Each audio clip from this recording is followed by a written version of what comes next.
Hello, and welcome to another episode of My Opinion Means Nothing. This week on the show, I'm joined by Jamal. Hello. Hi. Hey. How you doing, man? I'm good. Pretty tired. I've been doing quite a lot today, just preparing for a big Dungeons and Dragons game, mowing the lawn. It's like I feel both very adult and very childish, and it's beautiful. I know what you mean. Dungeons and Dragons, we were having this conversation before, we should have had it on here, but we're going to probably have it again, right? I think it's one of those most underrated games because people think it's much nerdier than it is, and it's actually really dope.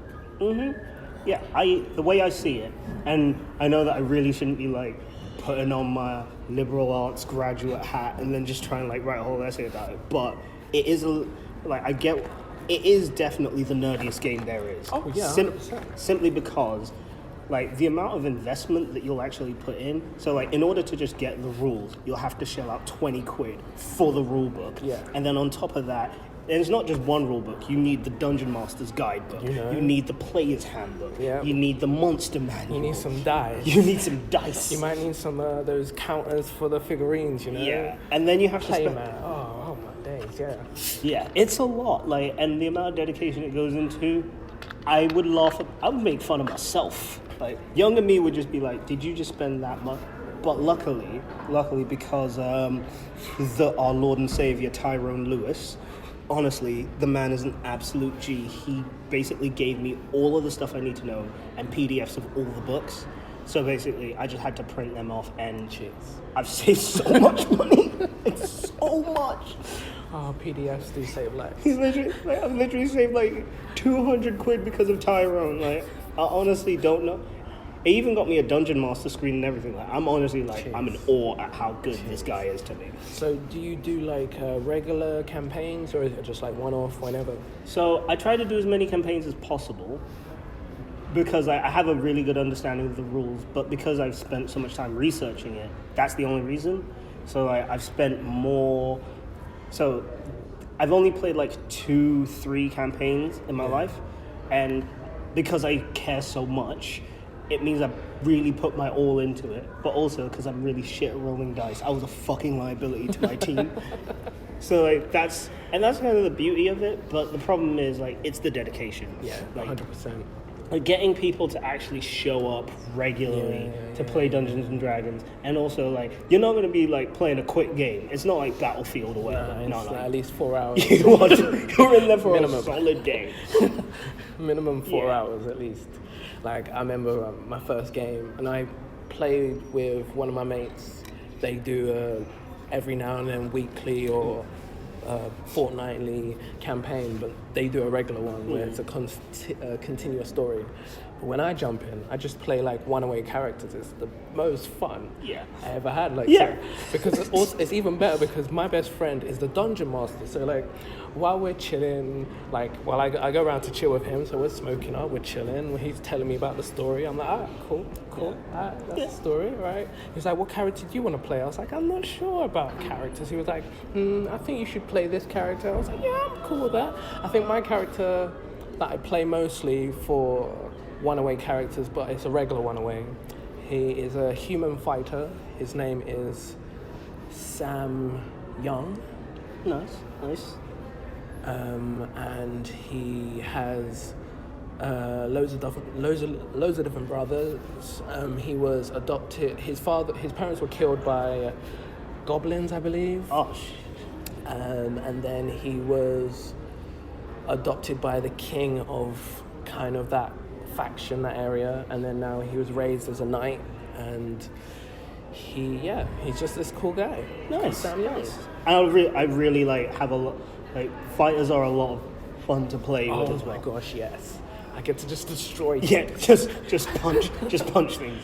Destroy 2 strikes. Yeah. I get a double strike. Oh my days, yeah. I know, I totally get it. For me, oh my god. So my main character is a dwarf bard, and his name is Melrick Throwbottom. And like his entire story, I didn't really give him like that much of a backstory. I basically said he is the world's worst con artist. And then sometimes I'll just have like certain things about him, like, oh yeah, he's got a thing for elves, and he also just is terrified of mind flayers, and like, and then that just really just adds a lot of depth to the story, but also derails the hell out of it as well. Like, I literally remember, so I was playing a one-shot campaign with my friend Tyrone, and there were just so many times when I would just completely just derail and fuck with the entire story. But it was just like, I just couldn't help it. So for instance, we had to like go to a hospital or an infirmary to like figure out why like all of this bad stuff has been happening to the city. And then rather than just asking people, which is the normal thing, I decided that I was going to say that I was a senior doctor in the infirmary and that I must be taken directly to all of the people who've been suffering from going into this dungeon. And then I rolled a 20 on it. So then he had no choice but to just be like, all right, fine, you are a doctor now. That's how the game goes. Sometimes you hit those 20s, sometimes you hit the ones. Yep. Right? Oh my God, the ones, there's something about it which just, it really does make the game. Like, as much as you hate it when it happens, it's just like, well, this just got interesting. You know, like he probably attempted to do one madness of a move, but it's not gone through because he hit the one. Yeah. And also what I love about being a bard is that you have this one main spell, which you can use as many times as you want, called Vicious Mockery. Oh, okay. And basically, you insult them so viciously that it actually causes damage. I mean, that's quite a power. Yeah. It's quite an insult. Problem is, I'm not very good at like coming up with good insults when I'm sober. But I remember the first time I like did a campaign, and I was so wasted that at this point I just decided, no, fuck it, I'm just gonna shout bitch really loudly. How did that work out for you? Oh, it worked great because we were fighting ogres, so because they had to do like wisdom saving throws, they just kept failing. So I'm just there like, bitch, bitch. Since I like to talk about what's happening in the world. Oh yeah, let's. So I've got some great UK stories. Mm-hmm. I found them like as I was leaving work and when I was chilling after work before I came here. So like the best news in the world is this one, right? Where is it? This one here. So basically, this drunk man wakes up in the wrong house. Right? No, but wait for it though. But like the owners, when they wake him up in the morning, they find it as funny as him. And they give him like a cup of tea and a cigarette. Oh God, I'm trying not to cry. Oh, that's horrible. Oh, that's good. That's really brighten up my day. I know, right? That's what I thought. I was like, wow. There's like still genuine healers. Because like I wouldn't do that in my house. I know, right? Can you imagine some rando just coming up in my house and just be like, you got -5 seconds to get to just leave. So basically, the guy he was at a house party, and during the house party, he decided that he was going to get a taxi to go home. So he ordered the taxi, but he must be wasted at this point, innit? So he orders the taxi, and he goes to get on the taxi. Where is it? Hang on, let me read this properly from here. Where is it? Is he literally taking selfies with the family? He recorded a video when he woke up. Like that's what I wanted to show you afterwards. So, oh my God, that's beautiful. He said that he missed his taxi outside, so he decided to go back inside of the house where the house party was going on to sleep on the sofa. But he accidentally broke into the wrong house. Oh no. Got onto the sofa, found himself a cover. Went to sleep. Oh man.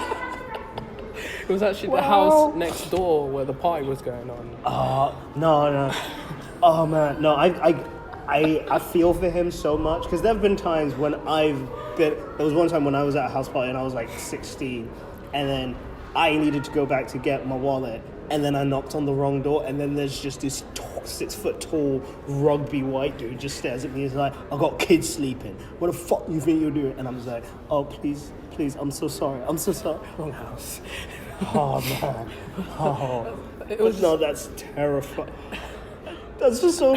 Oh man. It's genuine, like as if like they woke up in the apparently he even made a meal. Oh no! He's using their ingredients. So he come in. He must have come in, broke in, whatever. Made himself a pot roast. I think he says in the video. Wow. Man, I'm not. Made himself some noodles or something. Pot noodles. Classic. And found himself on the sofa, got a cover, went off to sleep, and then he was woken up in the morning by the owners with a cup of tea and a cigarette to help with his hangover. Oh. Like, literally, that's why I wanted to show you the video. Like, let's make sure it's not too loud.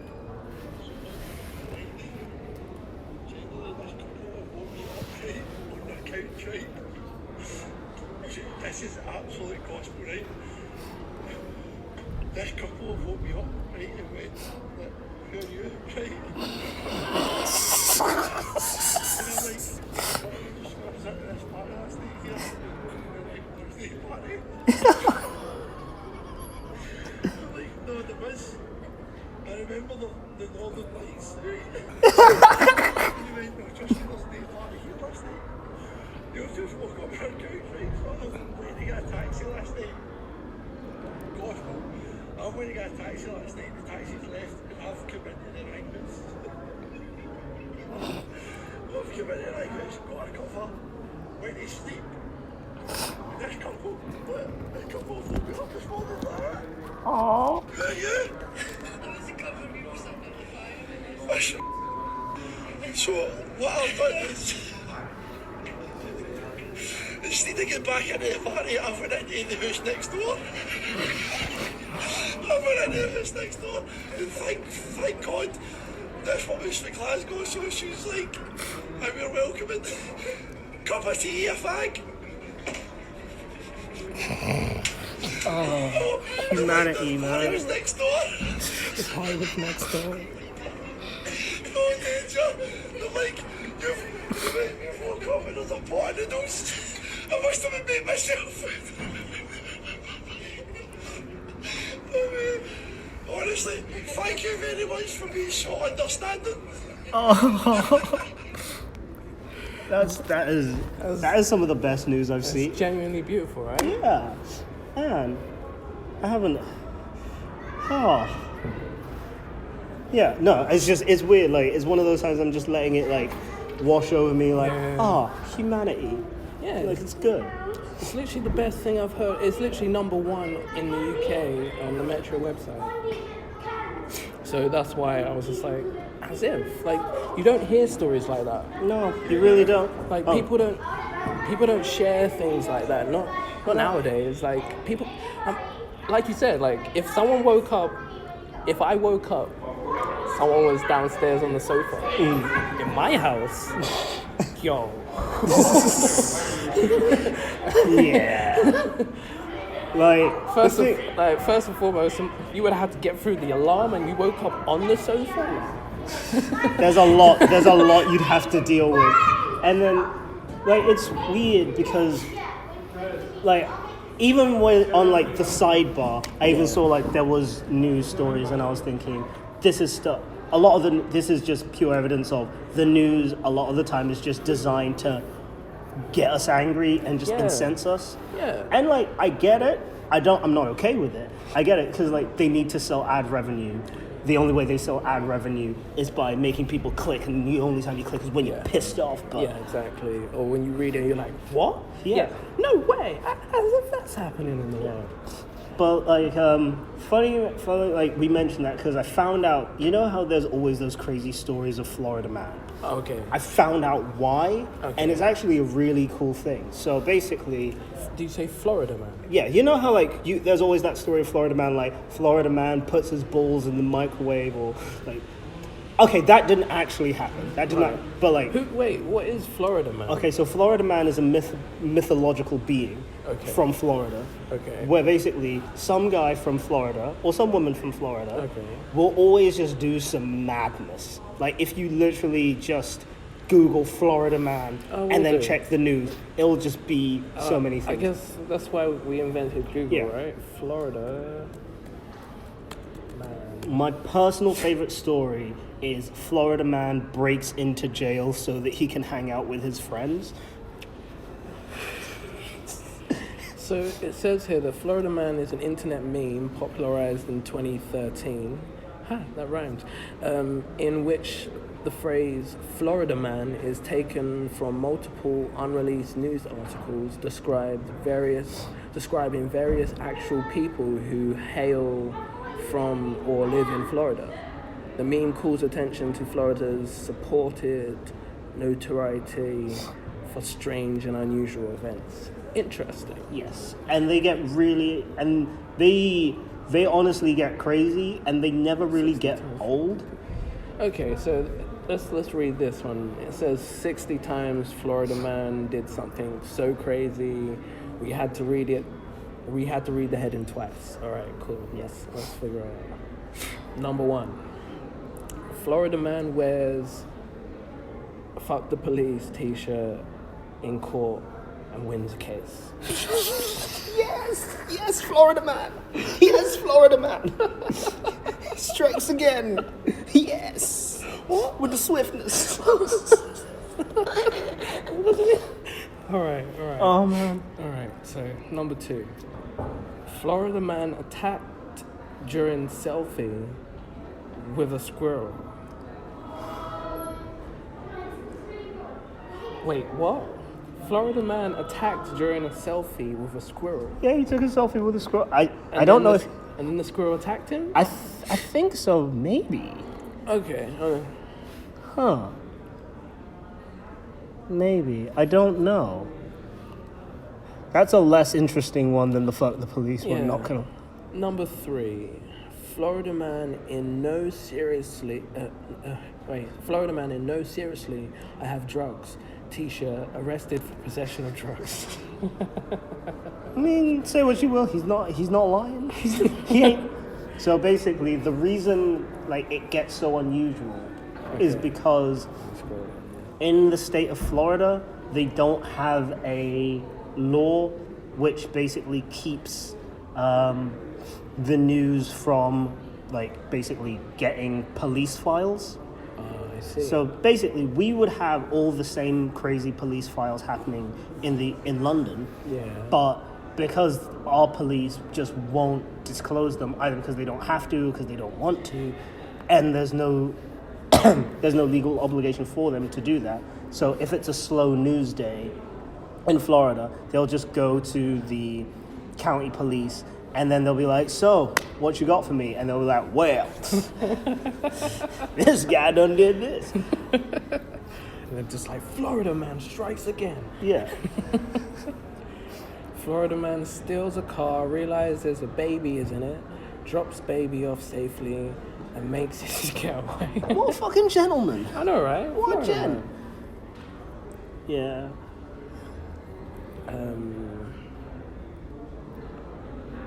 Thousands of gun owners in Florida to shoot down Hurricane Emma. What? This is Florida man. That's Florida men. Florida man gets tired of waiting at hospital, steals an ambulance and drives.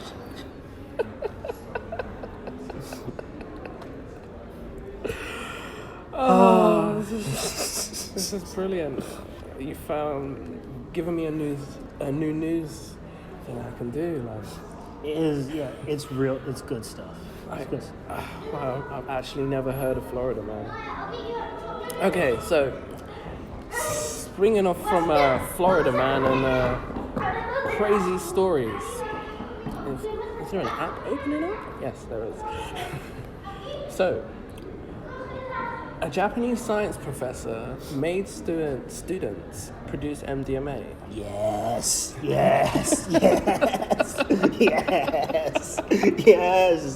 Party prof.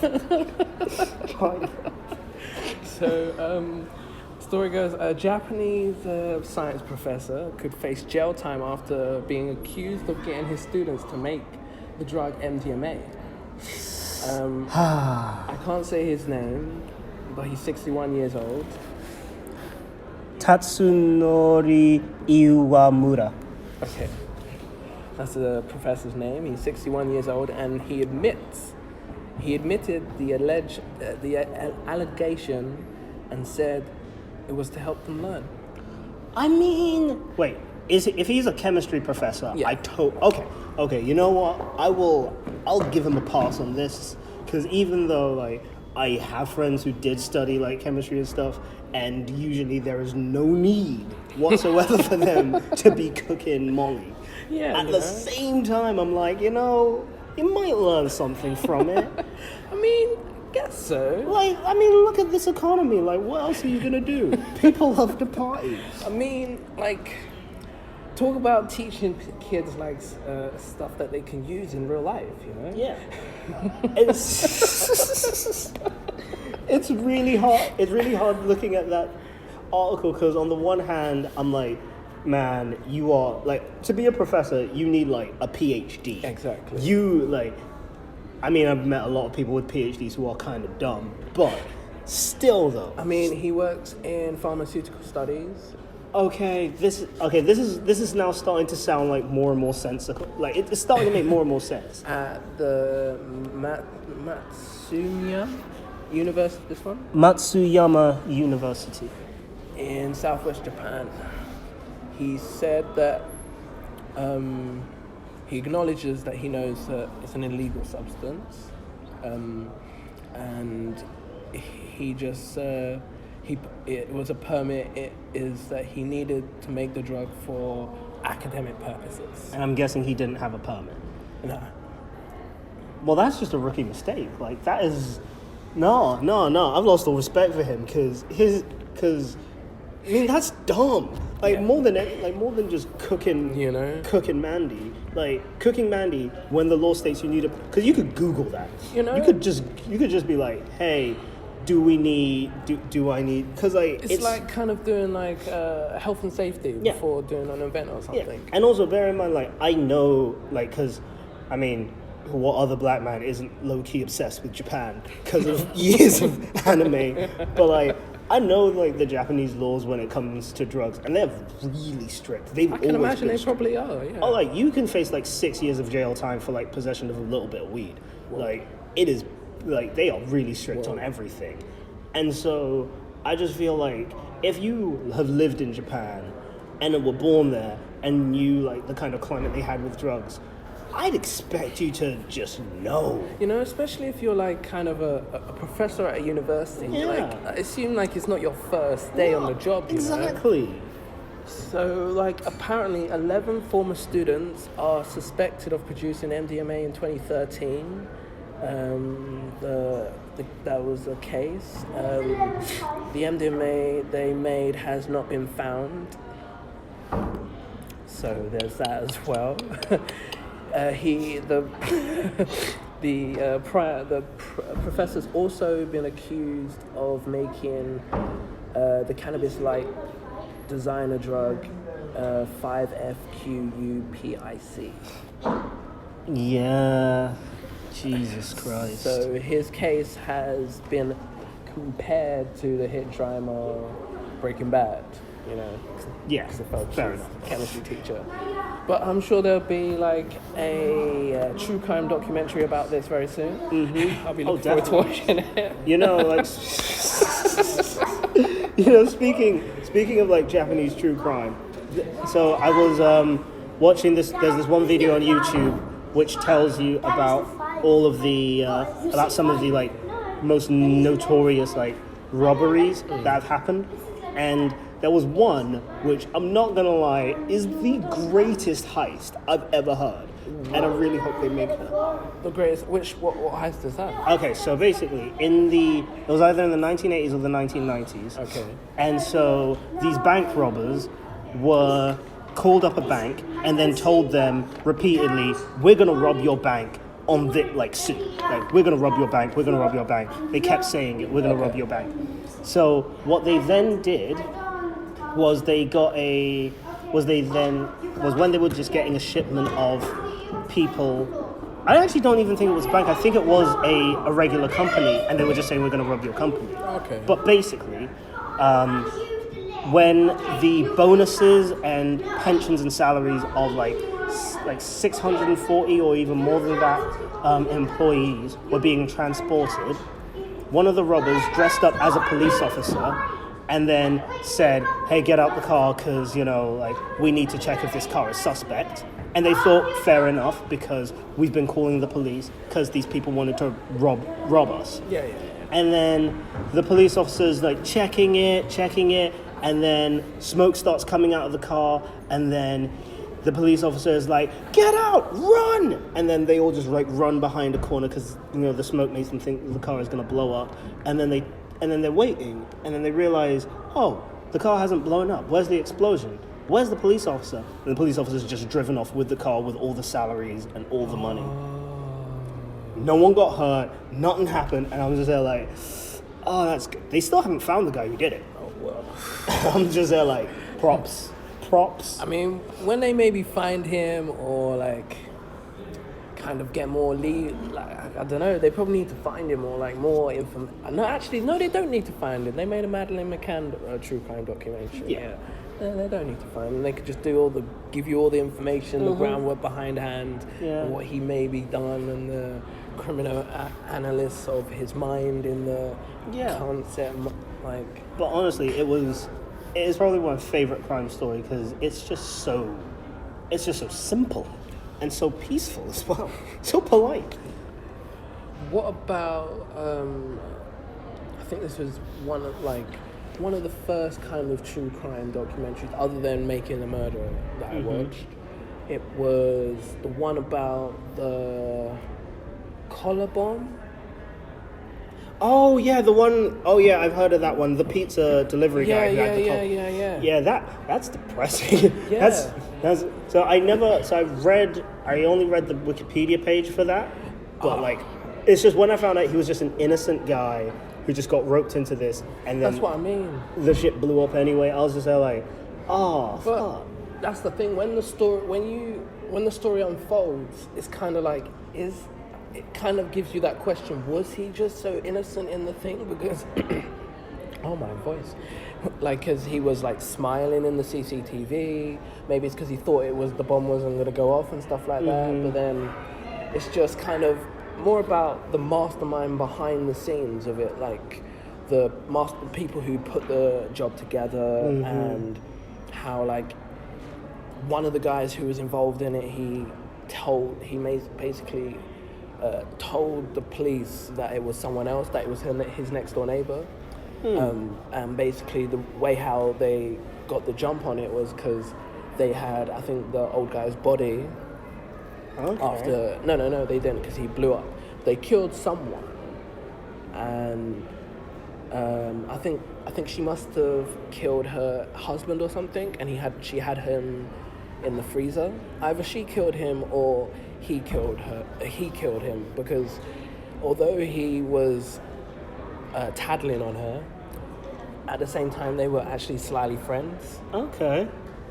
But like, he was like saying that he was calling the police on her because I don't know what happened, like she told me this, and I'm just telling you guys because I don't know what she told me to try and she told me she wanted me to help her hide the body or something like that. So and he was just like, well, no, I'm not going to do that. I'm calling the police. I'm doing the right thing. And he got her arrested, got her put in prison, and then like the full story hasn't ever been given out, but there's information around what happened and all the calls in. But it's pretty damn clever, to be honest, what they did. I recommend watching it. I can't remember what it's called, but the collar bombing or something like that. But I know where to find it, because basically Netflix. The way I found the way I basically found it was because I remember they did like a full-on, I think it was like, it wound up being a comedy, which is hella weird, with Jesse Eisenberg on the whole thing. And then from there I found out, oh no, it's based on a true story,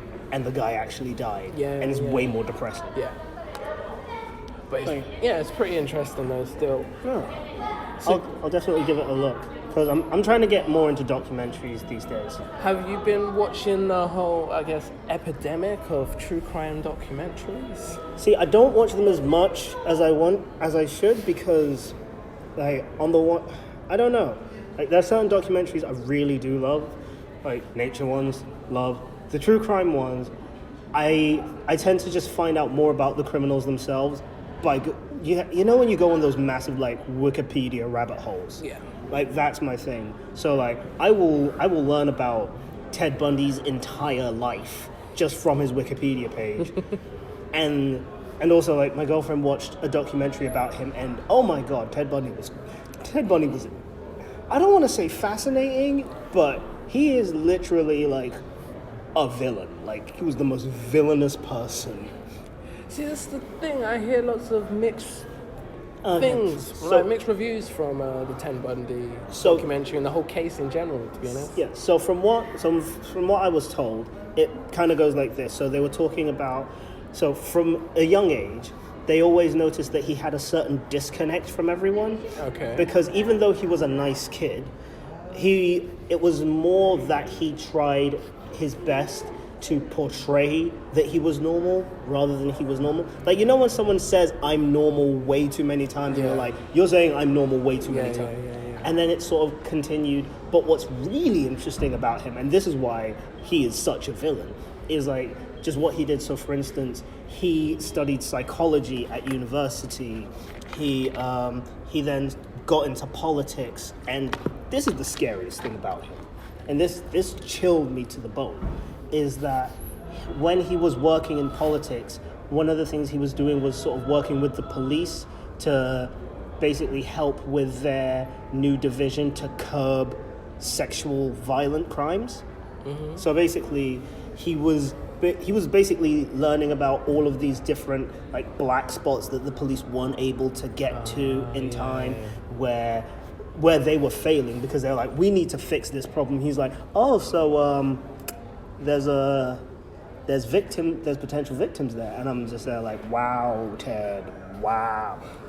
And like the thing is, because I remember like watching this one video of him, and the way he sort of explains his MO and the reason why he does it, and the way he does it, it's so manipulative, because he basically gives a reason which classical, like, America at that time would easily latch onto and not blame him as much for, because he said, yeah, I had a porn addiction, and then it just became more and more and more and more and more extreme. I'm like, mate, I've been watching porn since I was 12, okay? I know I have not killed anyone. Shut up, that's you. That is you, okay? That is you. And yeah, so that was, and also it was the fact that just the way he would behave was really scary. So for instance, what my girlfriend told me was, in the tapes of him, like, he was such a master manipulator, because when a person smiles, there's two different types of smiling. There's just smiling, and you can tell when someone's fake smile. And then there's when you smile with your eyes, so your eyes like squint a bit, and like you can just see a person's like genuinely happy. And he was a master at doing that. Like, almost as if he practiced it. We don't know if he practiced, but that's what he did. And one of the scariest stories is that he basically was trying to murder this lady, and then she managed to get free, and he was so pissed off that she got free that he basically murdered another lady just because he was mad at her for getting away. Legit, like, that's the that doesn't. It's basically like, you did this to me, and he did it so much that the only reason he got caught was because, like with any criminal, you just get sloppy when you do it too much. But getting away with it. So like the reason he got caught was in, like, it was a really like snowy and a very like dangerous sort of evening time. like snow was blowing, it was quite dark, and he didn't have his headlights on, and that's what got him caught. And the reason he didn't have his headlights on was so that people wouldn't see him driving, because he was, about to, go killing again. And then the police stopped him and was like, why don't you have your headlights on? He was like, oh, I don't know. And then they opened his trunk and saw his murder stuff. Yeah. Wow. But I think the most interesting thing that my girlfriend told me about the whole Ted Bundy thing was just the fact that he was so dedicated to putting on this outside image that he was very normal, to a point where if he made any mistake or if he didn't do well in school as a kid, he would really beat himself up about it. That's crazy. Yeah. I feel like, I don't know, because you said that you don't really watch true crime documentaries that much. I don't watch a lot of them, but I do find them, and I do find out stuff about people who commit crimes anyway. Yeah. But I just feel like right now, recently, there's just been this crazy. There has been a boom. Yeah, there has definitely been a boom. Yeah, right? And it's not even just there's just a boom of the documentaries. It's just it's like a need and supply, because we it just seems like we're obsessed with them right now. We are, and I think I have a few theories. I'm not a psychologist, so I can't say that this is the reason, but my guess is that when we see regular human people who one would perceive to be a regular human being doing some evil shit, it not only makes us feel really curious about what are the extremes of humanity, because we would never do that. Yeah. So we're like, what would make a person do that? But honestly, the thing is, it's not that unusual that people would do it. I will say this though, when a society I sincerely believe this, when a society has reached a point where serial killers exist, where people just go around murdering people they have no motive to, they just do it for their own chaotically evil reasons, you failed as a society. Yeah, Society's done. Society's done. That's true. Just cancel everything. Just be done with it all. And that, I think also one of the reasons that's kept me from watching too many of them was the fact that there's just been so many popping up that even I'm like, okay, I don't even know where to start. I wanted to watch Casting John Bonet, because that was interesting. And then as I was about to watch that, there was another one. That's when the Ted Bundy tapes came out. And those are the only two I can remember off the top of my head, but there's still loads more. It was what was one I watched the other day. I watched The Keeper the other day, which it's less about the actual crime and more about the cover-up of the crime. Okay. Which is more interesting, but it's basically about the Catholic Church. Mm-hmm. And basically there was a nun that was killed, mm-hmm. and then the crime was covered up. Okay, sick. Cool podcast right now. Oh, really? Yeah. No, I could talk if you want. Recording right now? Yeah, right now, man. Hi, peoples. How's it going? Samuel King's in the building. That's good. What's nice up? to see you. How you guys doing? You guys good, yeah? Yeah, good, man. Good. I'm sorry to disturb your podcast. No, That's all right. It's good to see you, though. Yeah. Yeah, man. Yeah. Loving the cane, by the way. What are you guys doing here? Oh, fair enough.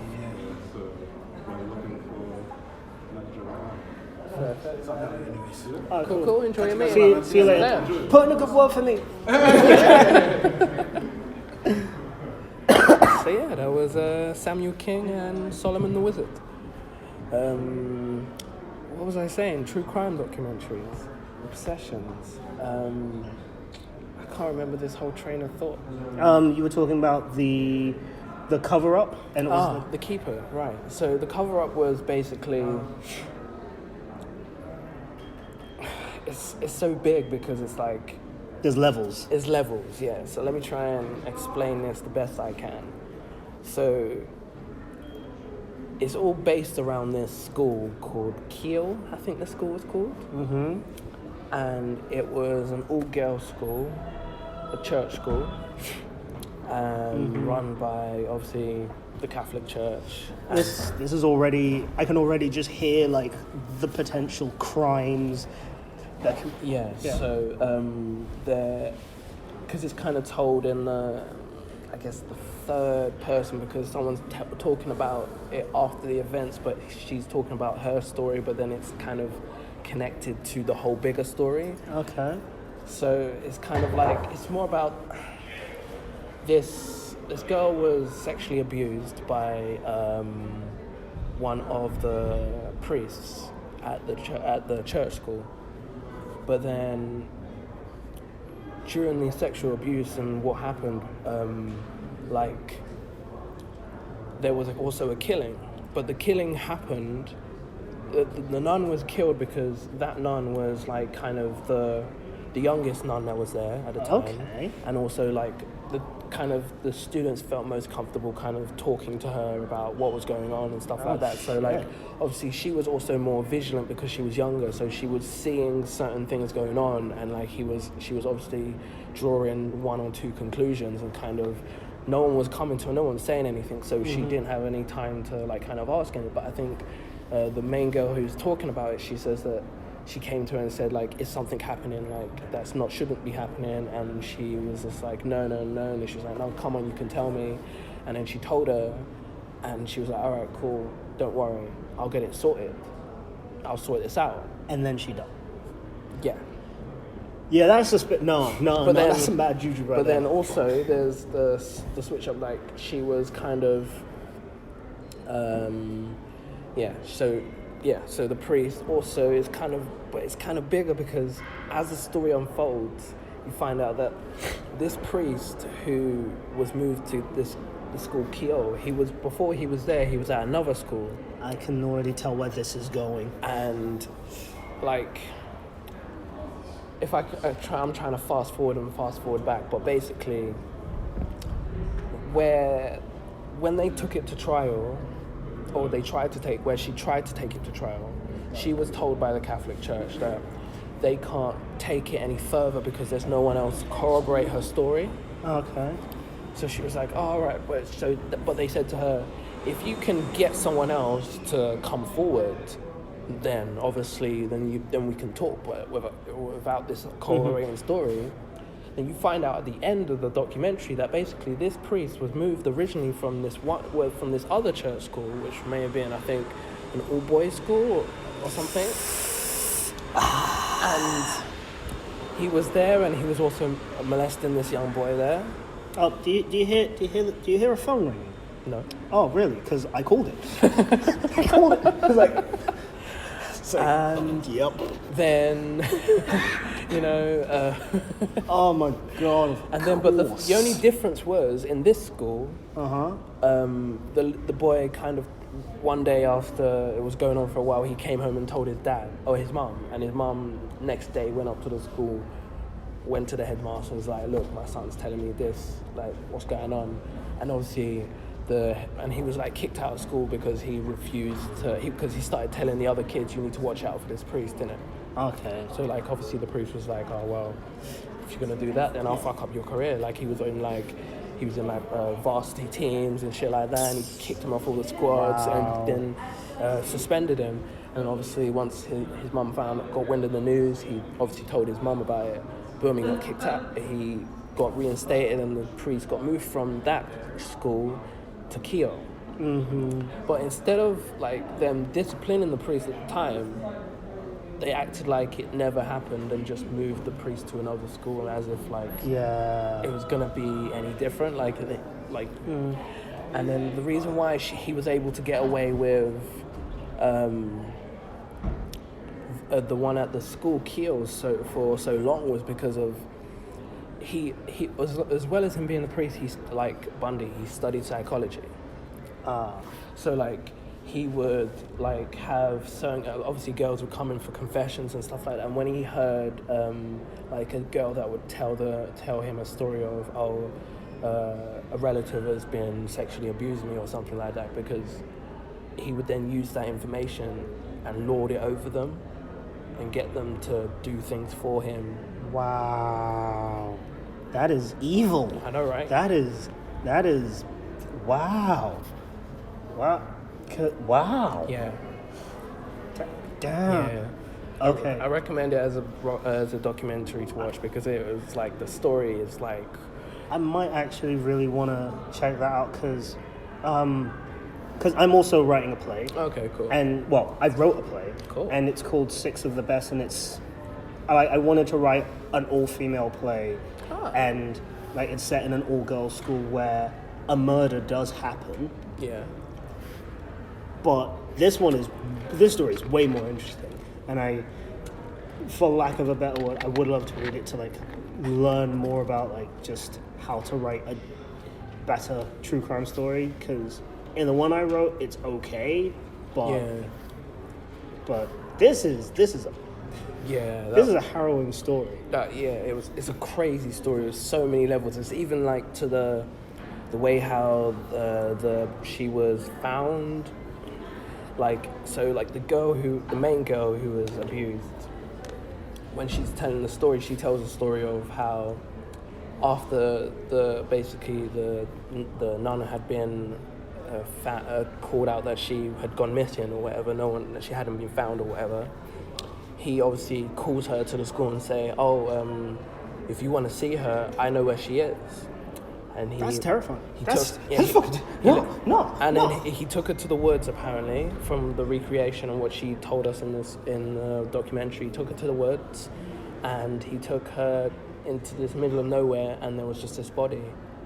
And obviously the young girl at the time, she got on her knees and she was crying. She was like, oh my gosh, she said she mentions wiping maggots off her face, and then she realized it was the actual her, and she was like, oh my gosh, what's happening?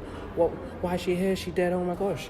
And apparently the priest said to her, that's what happens when you tell people. My blood's just gone cold. Yeah. It has gone cold. Yeah. Oh, Lordy. Lord. Oh, wow, that is evil. You know? That is no. And then it's even things where, like, I think the priest's brother was in the police. So that's another way he was able to get away with it. And then also, like, he used to go on, like, ride-alongs with the police, and he had a gun, and he was best friends with someone on the force, and the guy on the force saw him as just someone else on the force, you know. But he used to serve in the kind of, do you know, the police have like a priest that kind of works, and he worked in the army and the police force, so he was well ingrained in it. He knew. Yeah. Oh wow, that's awful. Yeah. And it's really interesting because the whole story was started, or the documentary even was started from the ex-students of the nun that died. They were literally just trying to find out what happened to her. So they set up a Facebook group, like all times in the future, so they could like share stories with what happened and stuff like that. And then obviously as the years went on, obviously other stories were coming out with the actual case and everything like that. But yeah, through running this Facebook group, and they caused like some sort of support group for all the people who were affected from this priest or just the school in general. Like, but the thing is, like, when the case came out in the news, even the girls who were doing the documentary, they say that when it came out in the news, so there was a priest that had been sexually abusing one of the kids. Even some of the kids at the school at the time, and like they were the people doing the documentary, they were saying that even them at the time, they were like, nah, that couldn't happen. I went to that school, nothing happened to me, so this girl must be crying wolf. No, because that's not how it works. That's not how. But like, did it say what happened to the priest in the end? In the end, he is moved from, obviously they just move him around. They move him around, but then they hide him in like some sort of retirement home. The Catholic Church, they send him to some sort of retirement home or like mental health home, and they say that has some sort of problems wrong with him, and he needs to be like checked under psychiatric care or whatever. So they put him in the place, and they just. You see, I really hate, like, I know that this is going to be a really good, but I really do have a problem with, like, when it comes to the idea of, like, religious people having, like, when they call their abuse a sickness. Because I was watching this one, Louis Theroux, just, like, on the subject of documentaries, we've got to have a spot for Louis Theroux, and he was in in a maximum security prison in the US, and then he ends up talking to this group of priests. Yeah. Because, you know, they were just running the prayer group and stuff. And he was like, oh, okay, so what are you in for? And bear in mind, like, everyone had just said what they were in for. Like, I killed somebody, I abused somebody, I robbed this, I did that. And then the whole time the priests were like, I was, it was sort of like, I was devilish or something. They basically were just really vague about it, and they were just really like ominous, like, you know, I did something, I was in bed with the devil, or I can't even remember like exactly what they said. Shit, that's what he said. He said that he was kind of, he used to say to the girl that basically he was kind of, the Holy Spirit was within him, and that's what he was trying to fuck into them. Because they were so bad. No, time out. I just need a moment. Yeah.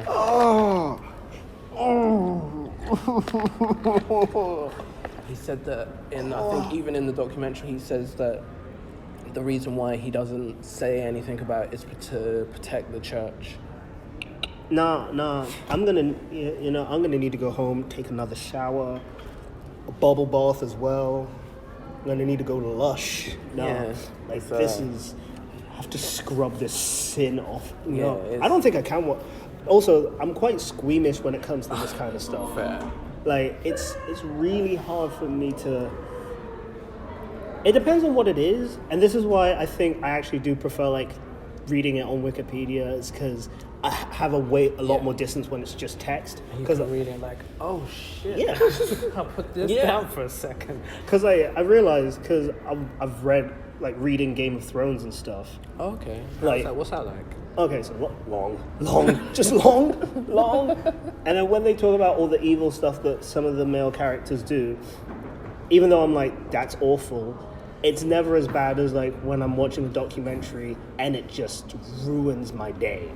Like, which also now like brings me to a really interesting point I heard by like D.L. Hughley when he was on the Breakfast Club with like Charlemagne the God and stuff. Yep. And he said, and he pointed out something which I didn't realize until he pointed out, and he was like, why is it that we only start to believe victims and that certain celebrities are abusive when a documentary comes out? Yeah.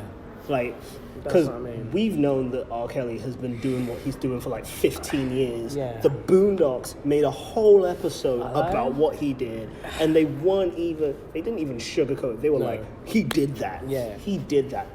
Everyone was saying it, and no one really cared.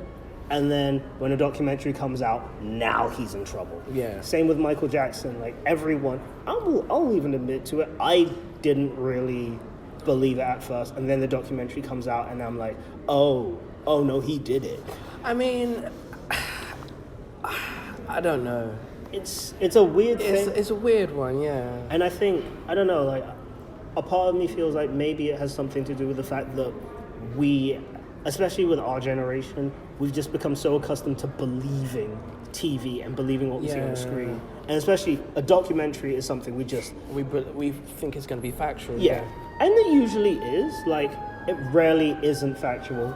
And then it just means that even though that there has been, like, evidence that, like, this person did this terrible thing, we won't believe it. And then there's a documentary and people are talking about it and like, oh no, he did that shit. And I do find it, I don't know, it was one of those things where I had to really look inside myself and I was like, I am kind of part of the problem in this. Yeah, I know what you mean. I know exactly what you mean. But like, when you mentioned the thing about the Catholic Church one, like, I totally get that, because I've been in faith schools all my life and they are corrupt as shit. I mean, from watching that, I was just like, whoa. Yeah. Like, you can honestly get away with so much in a Christian faith school. And, like, the Catholic school is even worse, because, like, I know I was raised Catholic, and Like, it was... Would you just confess it and then just go out and do some crazy shit again? Kinda, yeah. Like, that's the weird thing about it. But, like, that's also why... Because, like, my mom, and I really respect her for this, is that she and my dad sort of raised me without religion, but because my mom also sent me to a very, like, hot, like, a Christian school. Like, it was so Christian. Like, we had... Like, rather than having an hour of literacy a week, which we did have, we also had an hour of Bible study. Like, it was legit. Like, I have read, like, I hate the fact that I actually have to tell people, like, I have read the Bible. You know it. Yes. Cover to Do cover. not recite the old magic to me, witch. I was there when it was written. But no, like, and, like, the shit that went down both in, like, all of my schools, like, that I'm just, like, that I don't really want to get into, like, I am fully aware of, like, the terrible things that can happen, because, like, teachers can get away with so much. Yeah. Like, way too much. And especially because, like, a lot of these schools, because they have that religious backing, they have really wealthy benefactors. Yeah. And it means that, like, even more so than when like, kids get full on sexually abused, it's also the little things. Yeah.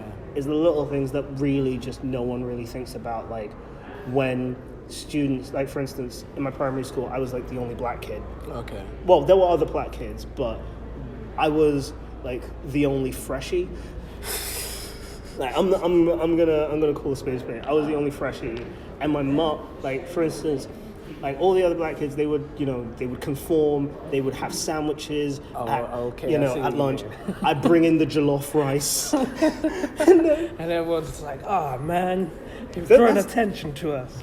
Yeah, and the worst part is, none of the kids gave a shit, but the teachers did.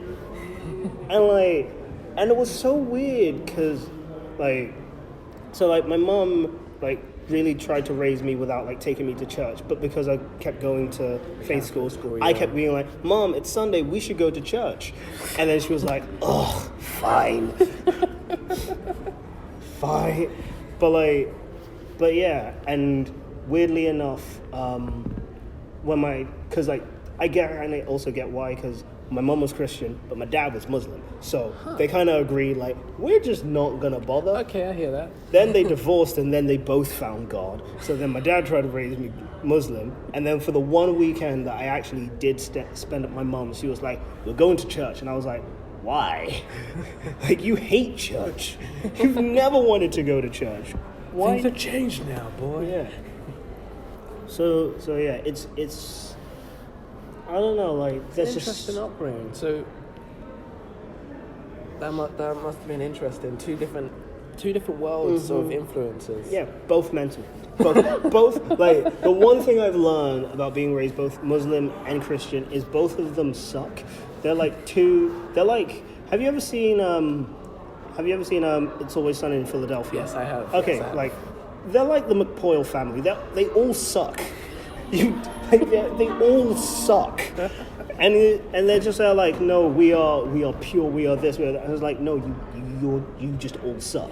Like, I don't care about what any of you do. And it's not that the philosophy of it sucks, because philosophy and thoughts and ideas are always beautiful. But the problem is, Yeah. I've just got to go to the loo, but I've left my phone charging. Yeah. Would you mind keeping Oh, no, we'll of keep an eye course, on it, no yeah. problem. So yeah, where was I? Oh yeah. So the like, ideas are amazing, but the problem is, and I'm not gonna be one of those, like, edgelords where, like, we live in a society when you add humans to that shit. But, like, the problem is, because God, whether or not God exists or not, which is up to you. Which Yeah, is of up to you. course, yeah. Because God doesn't take a very active Old Testament-esque role now, Yeah. and hasn't really done that for at least 2,000 years, it means that humans are able very easily to just make up the rules and just say, like, no, this is what God wants. And it's like, is that really what God wants? Yeah, you know. Is it though? Yeah, and there's like Yeah. so many different denominations and That's actually the weirdest part. Yeah. Like, there's like way too many denominations. Yeah. Like, so many.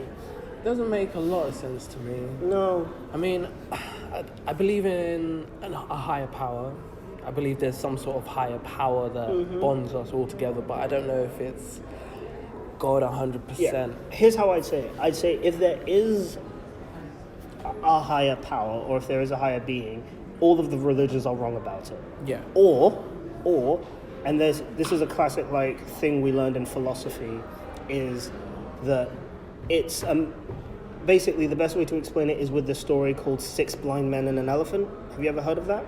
It sounds familiar, but tell the story. Okay, basically, 6 blind men find an elephant. Okay. Now, because all of these blind people are blind, they don't know what an elephant looks like. So they each pat around a different side of the elephant to figure out what it looks like. So one of them feels the elephant's ears and is like, well, the elephant is clearly like a fan.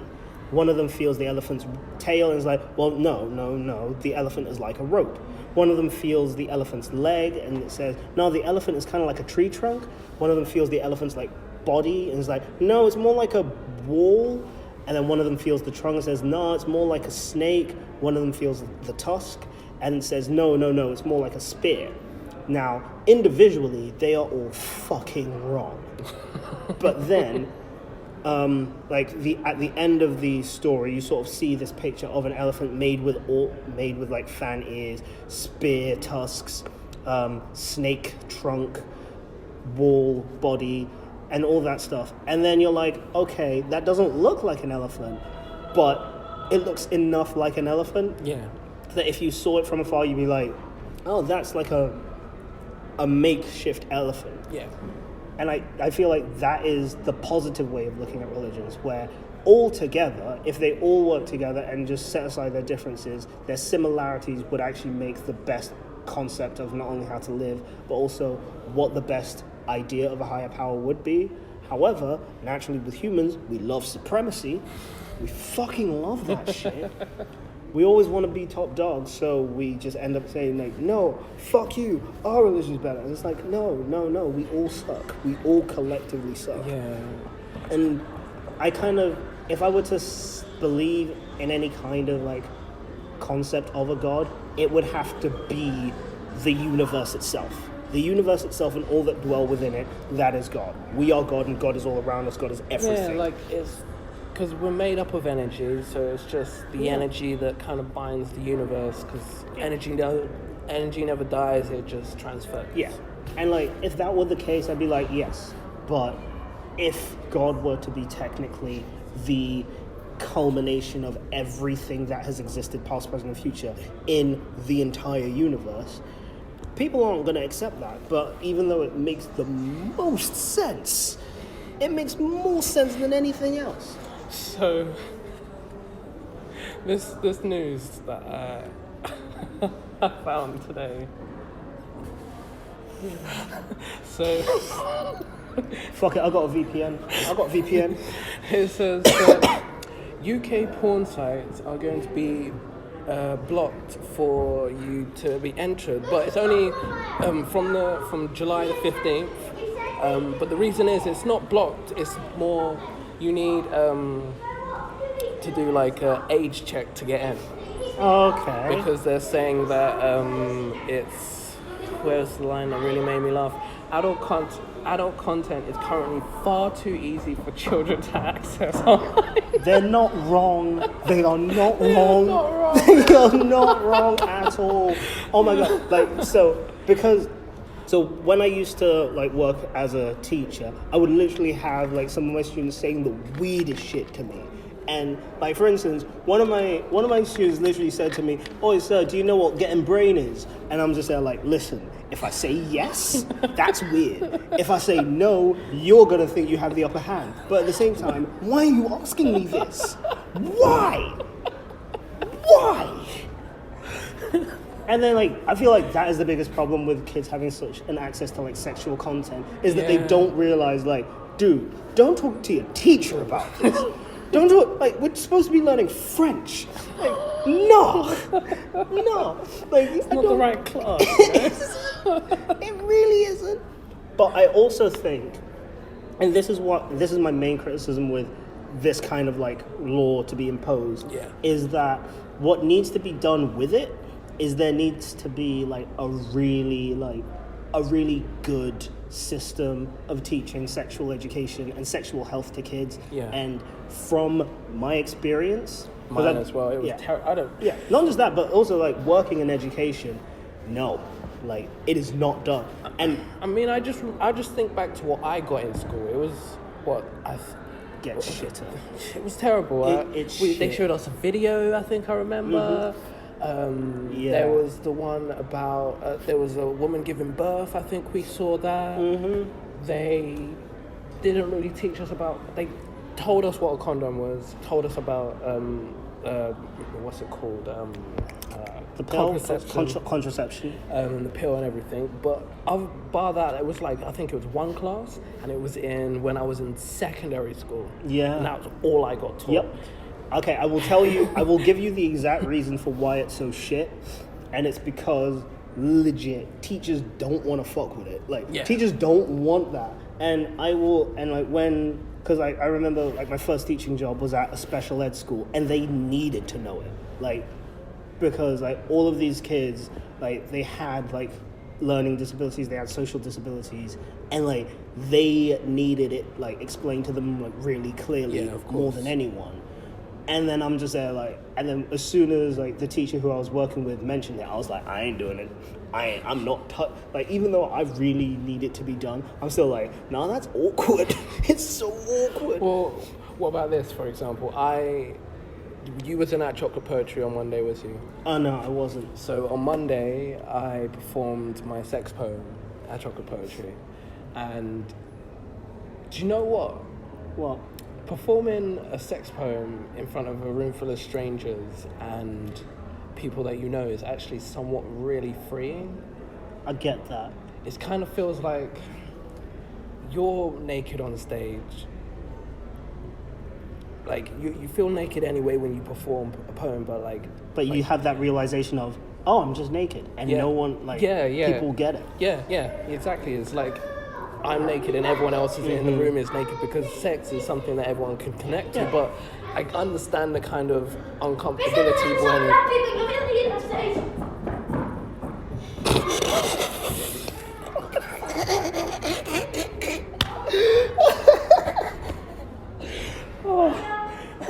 Technical difficulties, children running. That was such a child running activity and sound. Yeah. Nonsensical words were being said out loud. Yeah. But like, no, I totally get it because like talking, because I think the main thing, and at one of the schools I worked at, which I really, really, really respect them for doing, was they had like posters all over the school, like literally all over the school, like really hammering in like the importance of consent. Yeah. And for me, when it comes to sex ed, in my, like when I was growing up, we didn't have any of that. But the Yeah. fact that nowadays in this generation it's really being hammered Yeah, in, it's something that That we talk is- about, yeah.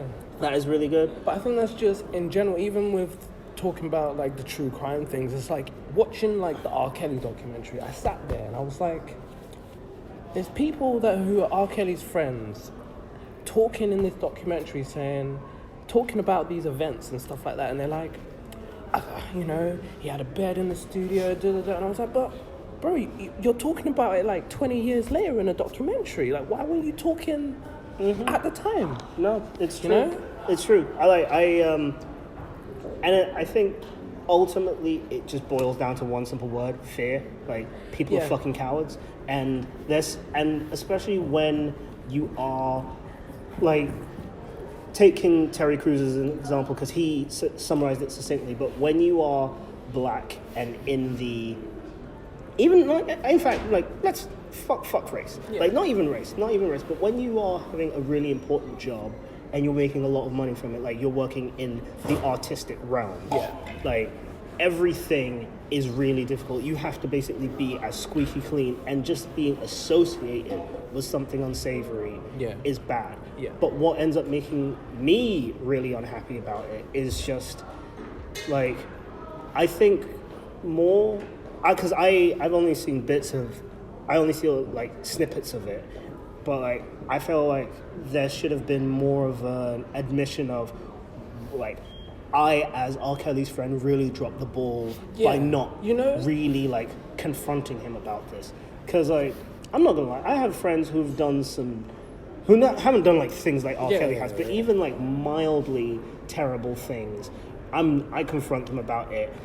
And even though I do it in a nice way and I do it in a passive way, I'm just there like, mate, this is not okay. Yeah. And I will remind them and shame them for it and be like, this is not okay. You call your friends out usually. Yeah, because it's, I don't know, like, I feel like it is, like, the cowardice needs to stop, and it is a big issue, but people are really, like, averse to actually putting a stop to it. The thing is that really annoys me the most is that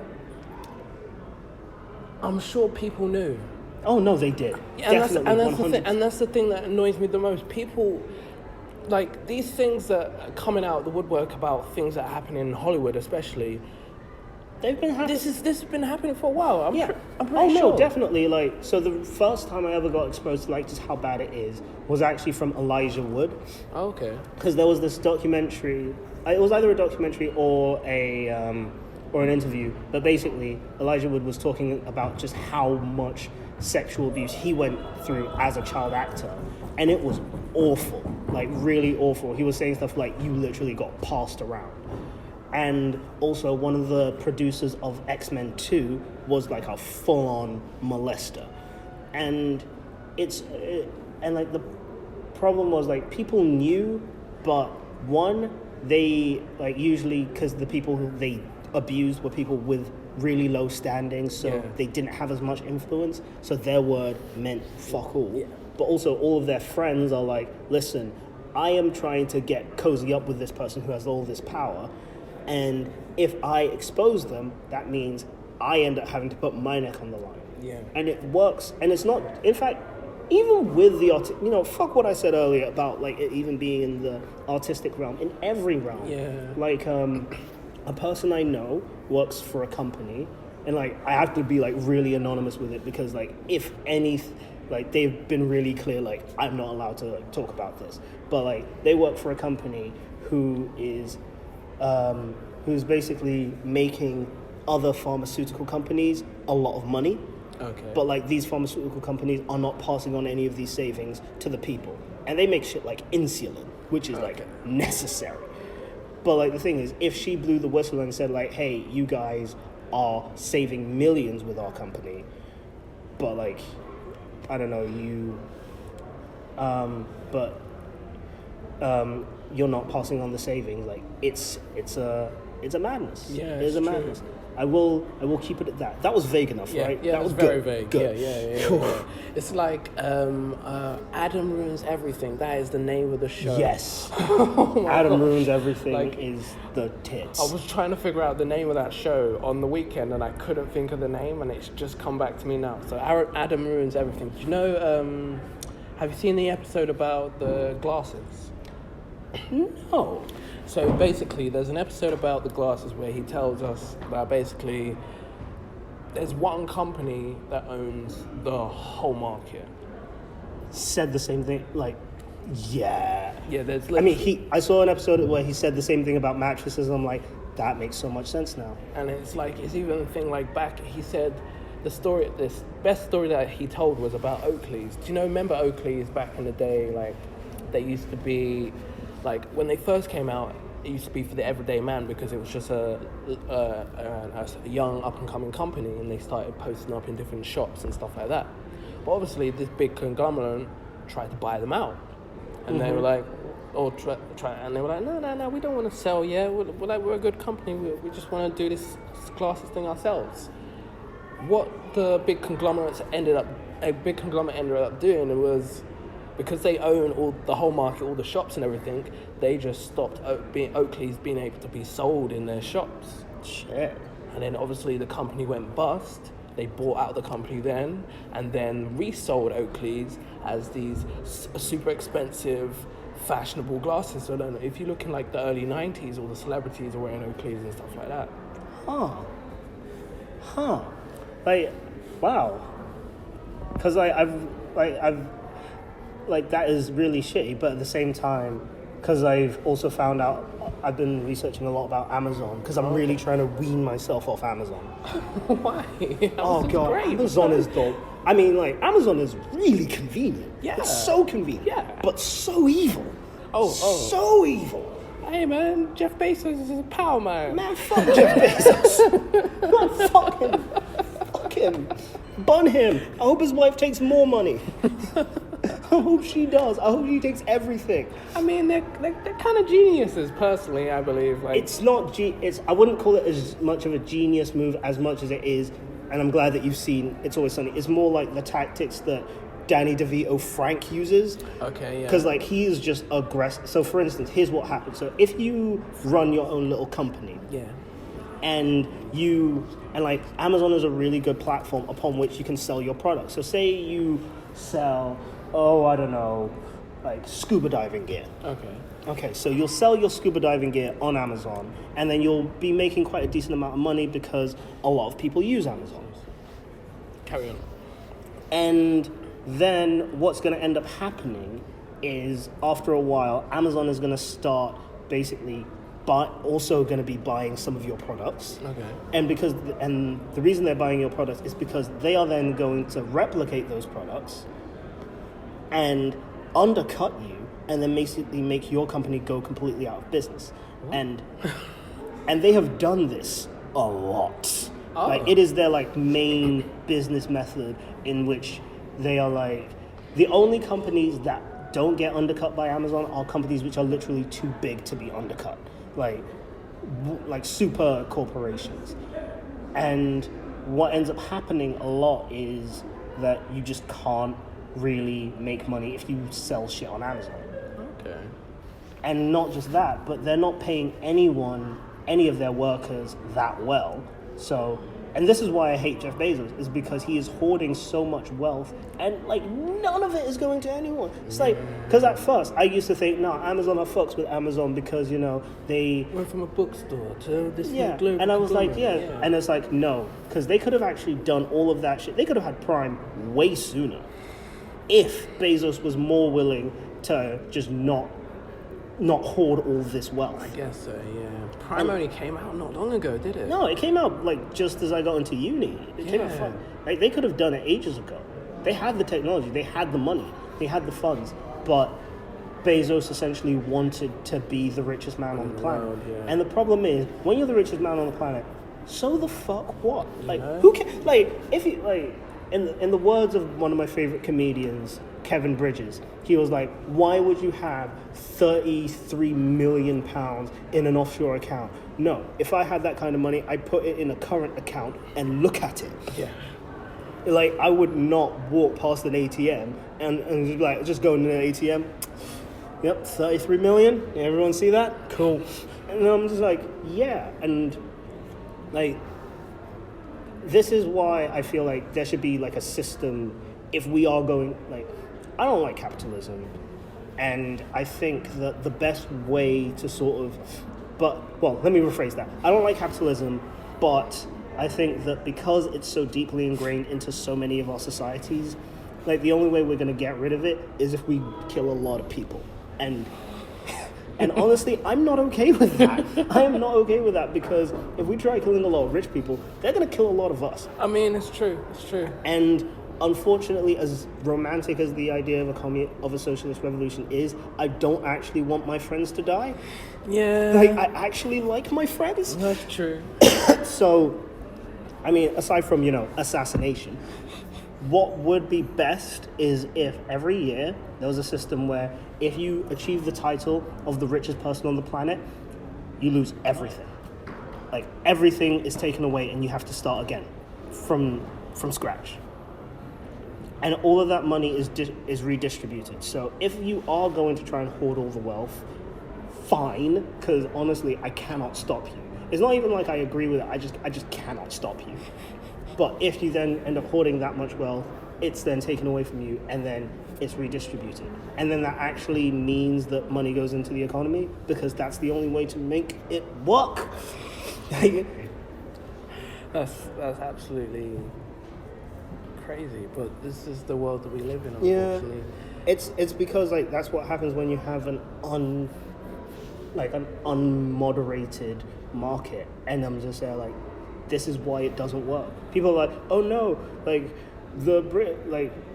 the UK became one of the richest countries because of capitalism. I'm like, no, fuck off. It became the richest country in the world because of colonialism. Shut up. Like, shut up. Actually, shut up. Sorry, I was just reading through this porn thing. Fair enough. Sorry, Because it got deep because I read the byline, and it was just like, the checks will be rigorous. You won't just have to type in your date of birth, or it'd be a tick boxes. I was like, what? What am I gonna have to put do? your passport number in or something? Yeah, that's what it says. It says that you'll probably have to send in ID documents, for example, your credit card or your debit card, passport. It will be to mobile phones where adult filters will have been removed. Oh, what? Adult filters? Oh, Damn. That affect my adult filters? In the words of Dr. Cox from Scrubs, I think if they took all the porn off the internet, there would just be one website left, and it would be called Bring Back the Porn. I get why they're doing it. Yeah, no, 100%. But at the same time, I'm like, I don't know if they'll be successful, because Also, it's kind of a thing like, they're saying that they want to make the UK a safer place, a safer world. What the fuck were you guys doing while I was growing up? You know? When the internet was first invented, what the hell were you guys doing? On the one hand, I'm like, oh, it's cool that they're doing this, but at the same time, I'm already like, I'm a deeply broken individual. You know? I am so, like, this has broken me. It was way too easy to access. So easy. Just put in my age. So what? I just need to work out how old I am. Just be like, yes. Yes. Yes, I am 18. Oh, those are the best ones. Yes, I am 18. Yeah. What year was I born in? Minus 18 years from the current year. That is my age. Yeah. It is a madness. You know what? But I do think, but also I'd say that I'm glad, because porn has gotten weird. Yeah. So weird. Why is there so much incest? Why is there so much? I don't know. I have a theory. I think it's because... No. Like, it's half joke, half theory. But I honestly think there's so much incest porn around is because hillbillies just got Wi-Fi. I don't know, but yeah, it's become a big thing. And it's like, and honestly, I don't want us to have an inbred generation. I think it's more just the kind of the taboo of it, maybe? It's the taboo. And also, I saw one article saying it's like the simplest kind where you can have a plot, but at the same time, I'm like, no. Okay? Because then, like...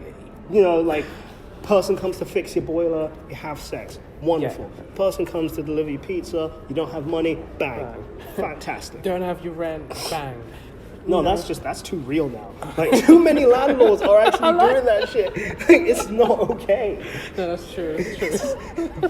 Like, sometimes, and this is the one thing that actually has made me, like, watch a lot less, is that sometimes you see something and it's just a bit too real. Yeah. And it's like, no, please don't. I don't like that. Not as much as I used to, I guess, but, like, I mean, I've grown up now. Yeah. I've also... Like, it's a weird thing, because it is very much ingrained into our society. So much so, like, I remember walking home from work, and there was this kid, and there was this, like, he must have been like between 14 and 16, and he had a shirt with just the Playboy bunnies all over it, and I'm just like, wow, kids aren't even being subtle anymore. Like, not even trying. Like, no, he's just full on out, and I'm just like, wow, like, it is just there. Yeah. It is just there. And, like, I think I think the only way that porn can work in a society, not be positive, because I don't know if it can be, and I'm not going to be that kind of porn advocate. Activist. Yeah, I'm not. I don't care about it that much. I really don't. But what I will say is, like, until we have a good enough teaching system of sexual health, like, I honestly wouldn't bat an eye if porn was just taken completely, because I'm just there like, we deserve this. Like, we brought this on it's ourselves. one of the oldest trades. And it's been, like you said, it's very heavily ingrained in our society. So ingrained. Sex, drugs, money. Like, it's so much so, and I really don't, like, so many ways in which it's just really fucked up, like, just minor things like body image for people. Yeah. Like, to the point where you can be a woman of, like, normal, like, body mass and body height, and then it's just there, like, BBW, and it's like, no, this is normal. This is normal. Yeah. This is normal. I think it's more, everyone feels like they need to be put in a Category. A category. And also, like, that's also another thing, which I completely forgot, like, as we are two black men, this is completely, like flung past our minds. But just the amount of fetishization it's caused for us. Yeah. Like, legit, like, one of the first girls I dated at uni literally fetishized black dudes. And, you know, I don't know if it's because she watched a lot of interracial porn. Probably is. Probably is. Like, she said, oh no, I don't masturbate. I'm just like, then why are you fetishizing me? And it's like, well, my sister does fetishizes black men. And I was like, that doesn't make this better. That don't. But yeah, like, justifying it with your sister. yeah. But like, the worst part is I even believed in the fetishization, and I feel like that is the most damaging thing. Like, not just how you are seen, but I'm just there like, oh, isn't my dick the size of my forearm? And I like, you shouldn't be 17 and just looking down and just asking yourself that question unironically. Yeah. So I just, yeah, it's just not. I remember your poem about it.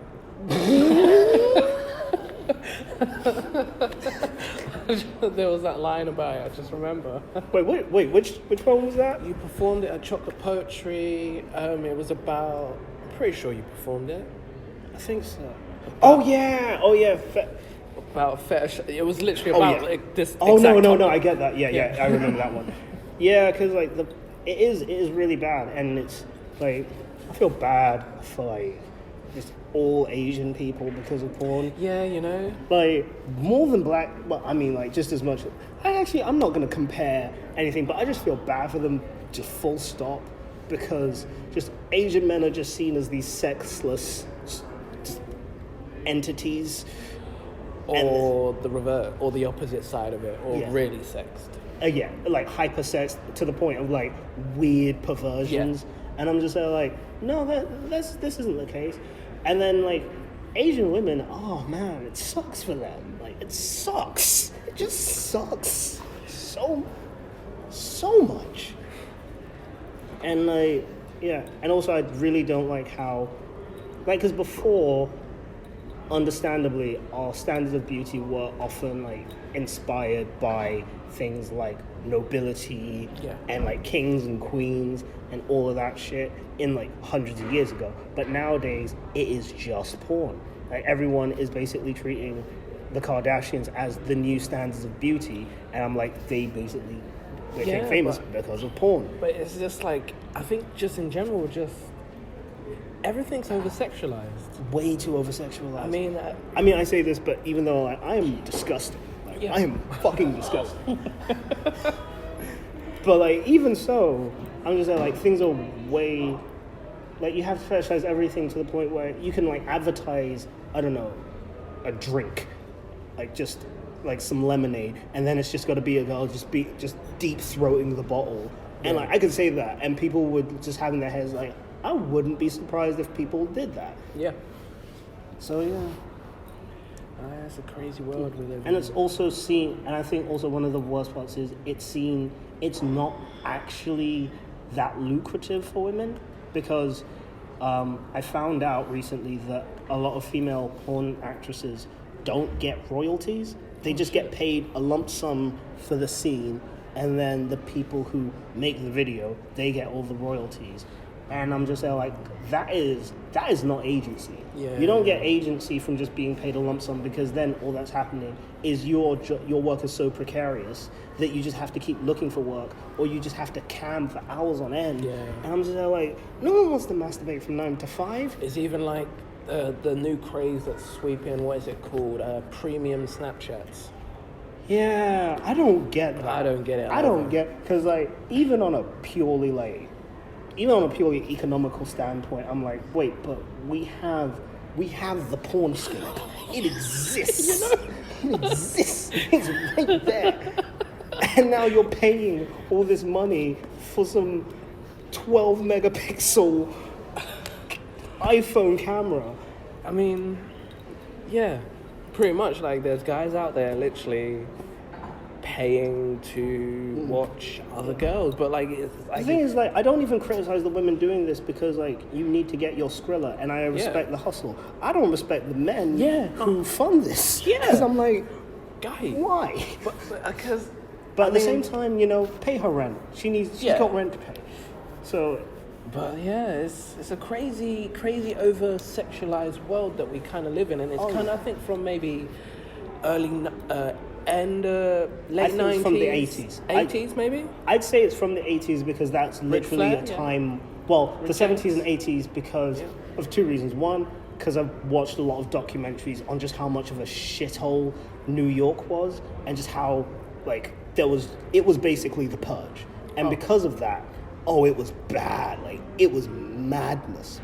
Like, literally, if you watch just New York between 1970 and, 1985, you're just like, wow. But then within that time, literally, the cocaine flowed like wine. And also, in the 80s, just all around America, the cocaine was everywhere. Yeah. And honestly, cocaine is the drug that makes people make crazy decisions, and also it makes them very horny as well. So then, because you have those two things combined, you just have people being like, let's record lots of people having sex. And then that was in my opinion where it started. That was the impetus. And then it just got worse. And then I think within the 90s, that's when it sort of reached its climax.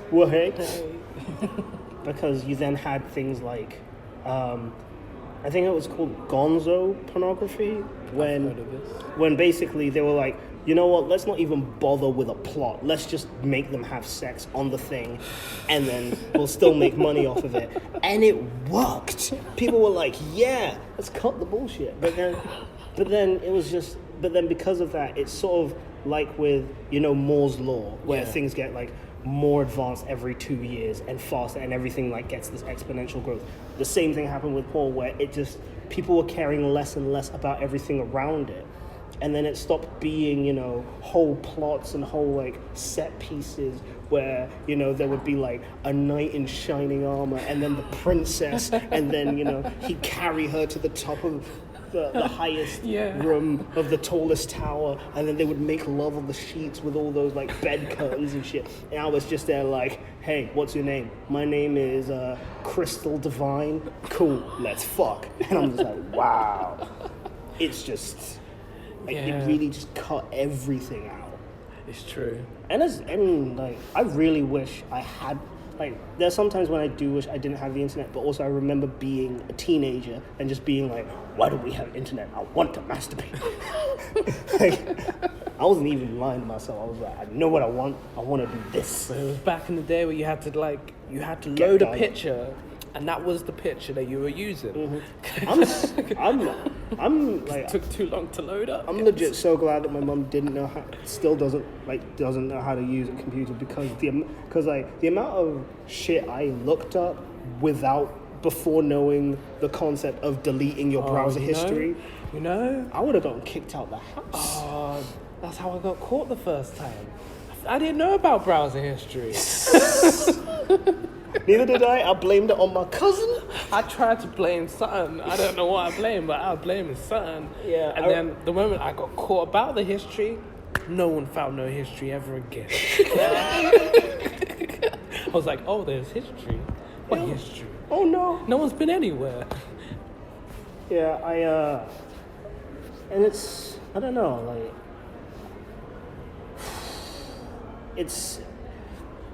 I really wish that I had started later, because the one thing I've definitely remembered is that my psychology and how I just saw sex was very like horrifically manipulated. Yeah. Not necessarily because of the porn, but simply because it was the only thing there was. It was the only teaching we got, really. Yeah, and hence why I keep going back to the whole like we need better sex ed. But here's also one of the other problems is the fact that there's also this huge like head-butting contest between teachers and parents, because the parents don't want to talk about it with their kids because that shit is awkward. Yeah. They're like, the teachers should do it.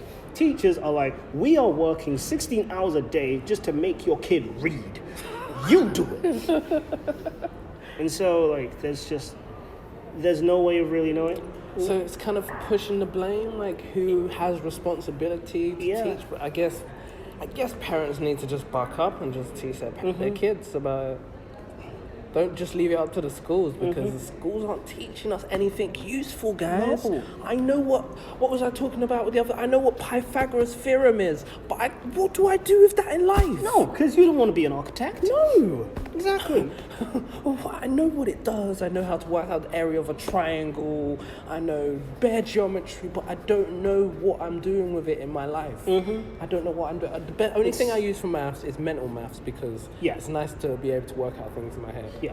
But other than that, I would rather they taught us about what taxes do, what the government does, what the EU does. You only really learn that in A-level, and that sucks. Like, A-level business studies is the only time when I've actually heard someone say, like, we learned about doing taxes. And that's insane. That's insane. So I have to be studying business to have to learn the basic things, what I need to do every single day. Like, what if you become self-employed and you have to do a self-assessment form? Like, how? Like, I was speaking to someone about who does that, and they even with the help, they're still confused. Oh yeah, so my girlfriend's mum is an accountant, and they have a friend who is self-employed, and like she is like doing his taxes basically. But like they have like a cool symbiosis, because like he's a handyman, so like he does stuff around, so like he fixes stuff around their house, she does his taxes. And like when she started doing it, she was just there like, mate, what is like because people just don't know anything about taxes, and especially with like older people in the older generation and our generation, where you did get to leave school at 16 and you could just go and get a job. It was even more important to have to know about like how to do your taxes, how to do your things. And like nowadays, because like even though my mom's been self-employed and she's like run her own business for like 20-something years, she doesn't even know how to explain to me how to do her taxes, because she's like, I had to be broke for a long time till I could pay an accountant to do it. I mean, it's fair, man. Yeah, and it's just, some people believe in the conspiracy, and I'm not that far from believing it too, where like the government standardization of the school curriculum is made such that if people are able to be truly autonomous and know how to do their taxes, know how to save money, then you'll end up having poor people evading taxes the same way that rich people do. And we can't have that. What do you mean, no? I just want to know how it works so I could pay properly. Like, what are you talking about? I know. I don't want to dodge paying. I really wish we did, and I think for the most part, like, at least now most taxes and most ways in order to do it are done for you. Yeah. But even then... that's what I mean. I want to know what they're doing. Yeah, it's also done in a very, like, bog standard way, and you could end up saving a lot of money yourself. And, like, the people who need to know this more than anything are people who are not middle class, people who are working class, who are working poor. But they just don't get that know-how. Yeah, we don't. And I think we are learning it. I think there are more attempts to do that now, because I remember in the school I was working in, they wanted to incorporate that into the citizenship lessons. Pretty cool. Yeah. But it's just like the problem is, and this is, it's twofold. And this is, so on the one hand, like in schools you have a standard curriculum. And the thing is, what decides on what you're going to teach the kids on this curriculum isn't the government, it's the exam boards. Because, so the curriculum, the national curriculum, and I'm mainly talking about languages and stuff. Okay. Because that's what I taught. Languages taught you how to teach and what in general you could teach. So let me rephrase that. It taught you the national curriculum told you what the kids need to be taught, but it didn't show them what you actually needed to put into the lessons and the actual meat and bones of it. Oh, okay. So the actual subjects and topics, that was decided by the exam board. And which is why, like usually in your French lessons, you have a very standardized pathway of what you have to learn. You have to learn about school. You have to learn about where you went on holiday. You have to do all that stuff because in the GCSE speaking exam or in any of the exams, that's what you have to talk about. And you only really start and there's only two things that will actually make you learn a language into proper fluency and be able to actually talk it. One, learning it at A level, simply put, and two, going on foreign language exchanges / trips. Trips kind of work, but an exchange because you actually have to live with the family and you have no fucking choice but to learn it.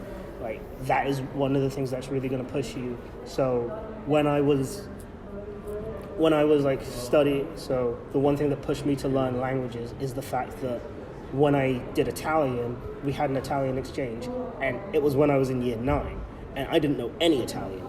So when the exchange ended, I was like, I have to know Italian so that next year I can do it properly. Yeah.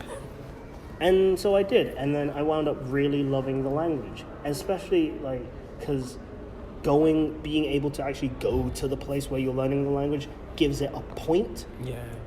And this then highlights a really serious problem with language learning in the fact that one, language learning is very important. It's so important. Yeah. I'm not saying that just because I teach it, but basically, and this is something I said to all my students, learning a language is one of the best forms of non-violent rebellion you can perform, because it's simply saying to your government flat out, if you don't like give me what I need to survive as a person, I will just leave. Yeah. And if enough people are bilingual and can just fuck off, that actually is a problem for a government. Yeah. Because they will end up, because like usually a person who is fluent in multiple languages is quite intelligent. Yes. They are quite well educated. They can fuck off. They can get a job. They can actually bring money into a different economy, into a competing economy. So I will always say like it is quite important as a statement.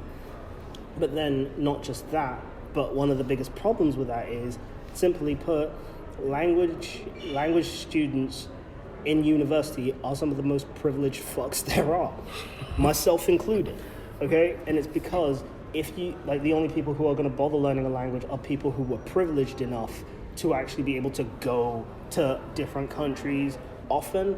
And for a lot of people, they don't have, like, their families don't have the money to go on holiday every year or every other year. And because of that, they don't see the point in learning a language. But the problem is, you go to, like, for instance, I had a friend whose family bought a house in France. And because they bought that house in France, they made it a mission. They had to go to France every year to get their money's worth. Yeah. But then because of that, she wound up learning French so much that she wound up studying it. Yeah. And she still loves France. She wound up, living there and stuff.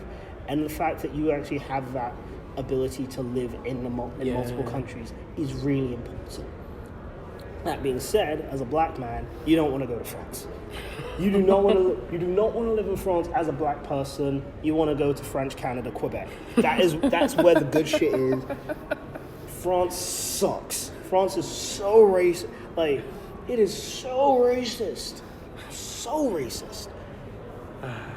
And it's like, it's weird because their racism it's a lot more in your face than in Britain, but it's basically born from the same colonial like air of superiority. But like in France, they are way more nationalistic than in other countries, like to a point where there's like a disconnect between like integration and assimilation. So integration is when you basically move to a country, you set up shop there, but you maintain your own culture. So sort of like you end up you move in there, and you still like celebrate your own traditions and from your own mother country and stuff like that. In France, they don't like that. They really don't fuck with that. They believe in assimilation, where you move to the country, you move to France, you become French. You throw away everything. You throw away everything from your past life, from your past country, and you become full French. And if you do not believe, and like you have to believe in that to the point where like you almost forget or gloss over all the terrible things that France has done. So if you think about it, the majority of people who will emigrate to a country like France or England are people from countries that France or England colonized respectively, because they speak the language. And also they've had over 100 years of basically systemic superiority lording. So like if you, like for instance, with my mom and my whole family who's from Ghana, if you've spent like 100 or so years being told Britain is the sovereign, Britain is the superior place, we civilized you, we gave you trousers, we made you human beings, and all that shit, they're going to believe it after a while. And then they're going to go to that country to be like, this is where we can get a better life, where everything is better in good old Blighty. But then you realize that that's not the case. And it's so evident in France to a point where, like, so, like, there was that, so when Notre Dame, the fire in Notre Dame, about that, finally we segued there. I was waiting for this. But yeah, so when the Notre Dame fire happened, and like billionaires and millionaires and CEOs and stuff have been pledging millions within like 24 hours to restore it, because it is a quintessentially French thing. So what is Notre Dame like as a place? What? So it's a cathedral. Okay. And so with large-scale cathedrals, they are usually run by like archbishops or regular bishops, and it does contain quite a lot of history to it. I honestly wish I knew more about the history of Notre Dame, but honestly, I never gave a fuck, and I don't give a fuck now, because honestly, like the Gothic architecture is nice, but like what is interesting is that it highlights one of the really cool aspects of the history of France, in that when the Roman Empire was sort of dissolving and the Middle Ages started, there were actually two popes, and there was a pope in Rome and a pope in France. Okay. And I think that with their like Catholic history, with these massive cathedrals and stuff, like they do see the importance, because there used to be popes working and operating. I don't know if the Pope actually, the French popes did anything in Notre Dame. Okay. But, Notre Dame, Our Lady's Cathedral, it's just, I guess it's just like their, it's just one of their like massive landmarks, kind of like our, I don't want to say Big Ben, but it's like our St. Paul's. It's like our St. Paul's. Like if St. Paul burned, we'd be like, yo, St. Paul's burned. Yeah. There'll be some shit going down. Yeah, but like, if we take the amount of money that was raised to fix Notre Dame, but then we also think of the massive migrant camps which are just being torn to shit, and the amount of money that's actually been spent to stop the migrants from having anything, like that is one of the best examples of how fucked up the racial situation in France is. So that's kind of crazy. So like Notre Dame burns, and like all these billionaire benefactors are so quick to invest that we need to fix this, but like people are living in ghettos in France right now, and no one cares. So there's two reasons. One, like simply put, when billionaire CEOs, like on a purely like robotic perspective, when billionaire CEOs pledge money for when they pledge money for things which have a lot of like easily popular backing, then it makes them a lot of money, because it basically is really good clout.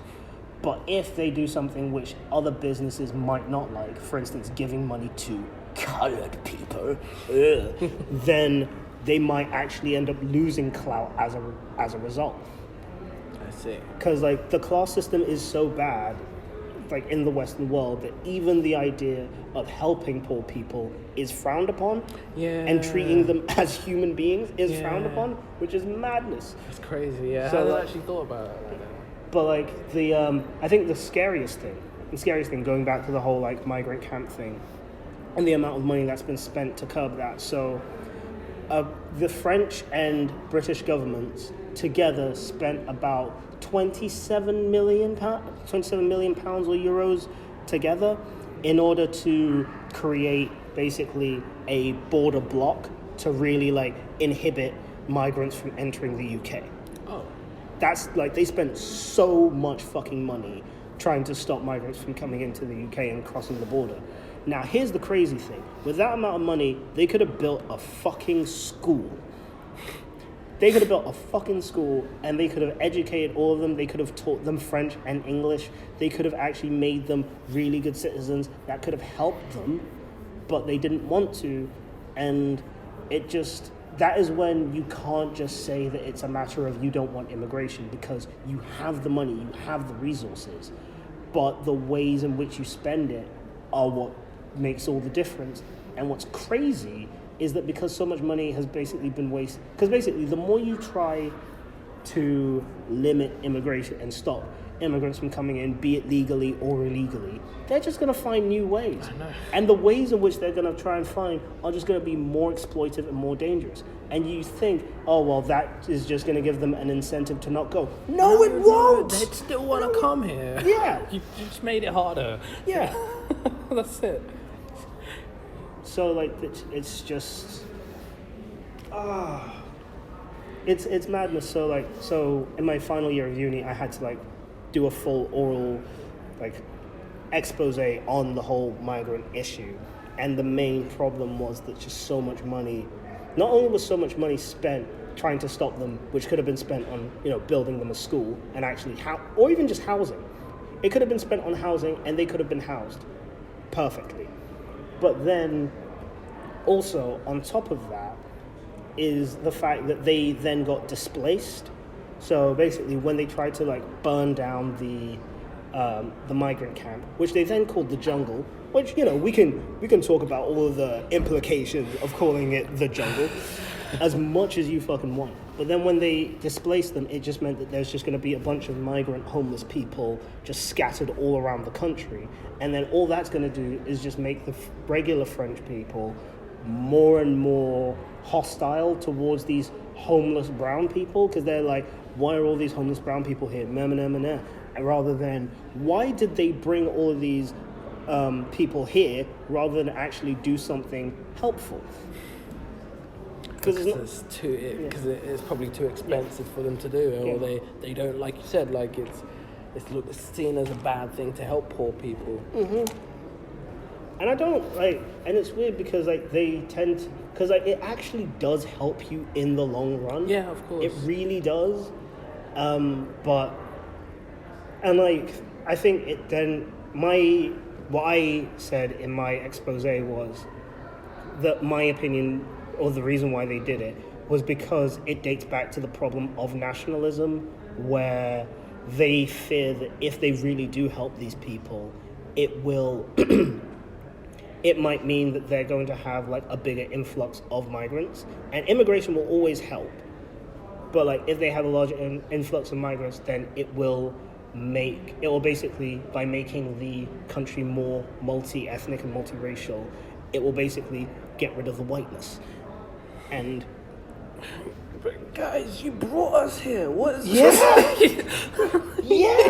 You brought us here. We were happy. Yeah.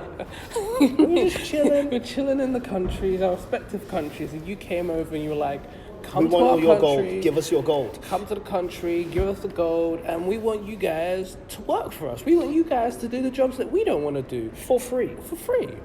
And we also want to tell you about how good our country is, but don't go there. Yeah. No girls allowed. That's basic. It was basically a clubhouse. We'd be like, no. But it's the most backwards thing I've ever heard of in my whole entire life. It's not even. I don't even find it back. I find it just purely psychopathic. Yeah, like even things like even being English, there's no such thing, guys. Like the Celts, the Vikings, there's no such thing. Everything's come from Britain immigrants, has invaded guys. nearly every country in the world. Yeah. Like nearly, And every country has invaded them from back in the day, like. Yeah, so I think, the reason, and, I will always end up coming back to the problem of education, is simply because history is political. History classes are always political to a point where no one in, British history classes really talks about the influence and the presence that the British Empire had on things like the slave trade. Yeah. Even though people are like, oh, because usually because I remember I was at a lecture with that David Olusoga was doing. Okay. And he was talking about the presence of the British Empire, and he was like, when you usually think of the transatlantic slave trade and slavery, your first thought is, black people working on the cotton fields, picking all that cotton. And he's like, oh, and usually when you think of it in the British sense, usually British people think about all of the British abolitionists that were around, like your William Wilberforces and all that shit. But you don't think about who was buying all that cotton. It was the fucking British. It was the fucking British. Yeah, it's true. And then, we laud Winston Churchill as the hero who won us World War II. And I'm like, he was not a great leader, because he basically committed massive genocides in India. And, when he was he caused famines, he caused droughts, and, he would systematically exterminate entire villages when his people didn't get what they wanted. He was a cruel man. But the thing is, we all think he's the person who kicked Hitler's butt. And it was like, he was basically Hitler with an accent like this. So, there's no fucking difference. Did you hear about the reparations thing in the UK? How we were still paying back the slave owners reparations? No. So my friend was telling me that apparently up until quite recently, we were, because when the slave trade ended, there were slave owners that said, well, we want compensation for this. And they set up, back in the day, they set up this big fund where the slave owners who wanted reparations basically for having to give up their slaves, the British government were paying them. And it's only until I think quite recently when that payoff stopped. I can't remember. That's a madness. That is a fucking madness. But can you imagine that? We were paying slave owners because they had to give up their slaves, and because they didn't want to. I remember, I think it was it Namibia or one country in Africa was also paying reparations to the French for a war they had in order to get their independence. I don't think it was Namibia. It was some country. I know Haiti is probably. It probably was Haiti. I don't know why I thought Namibia. No, that was where the genocide happened. It was different thing. No, yeah. But yeah, that is or does Haiti pay the American government? I know they have to pay one government for their freedom.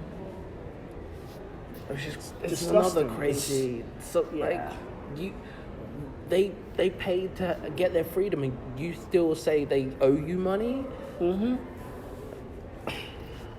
It's crazy.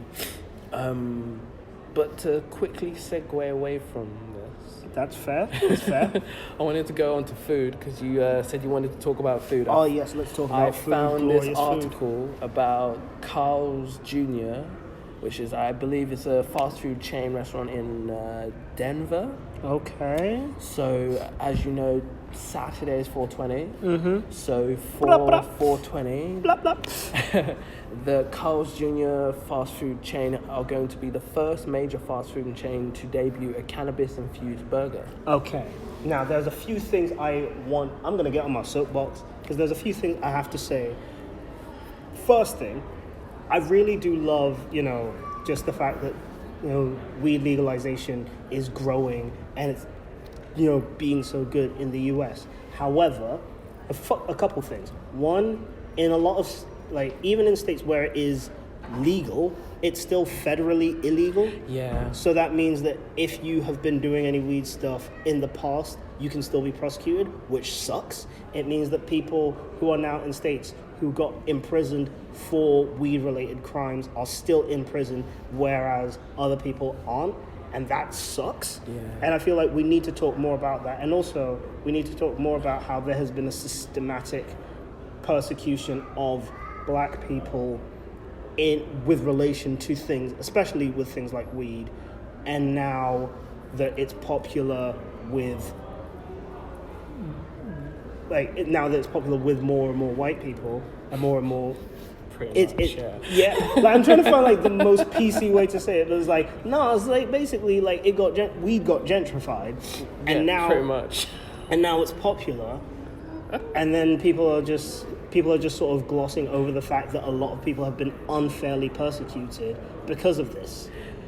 That being said, I would love to try it if they have a veggie burger option. Well, this is, like I said, it's in Denver, which is in Colorado, so it's 100% legal in Colorado right now. Yeah. So that's why it's going to be released there. It's going to be released on 4/20. It's going to be called the Rocky Mountain High Cheeseburger Delight, which will be topped with CBD-infused Santa Fe sauce and sold in one location in Denver for one single day. Oh, it's just the sauce?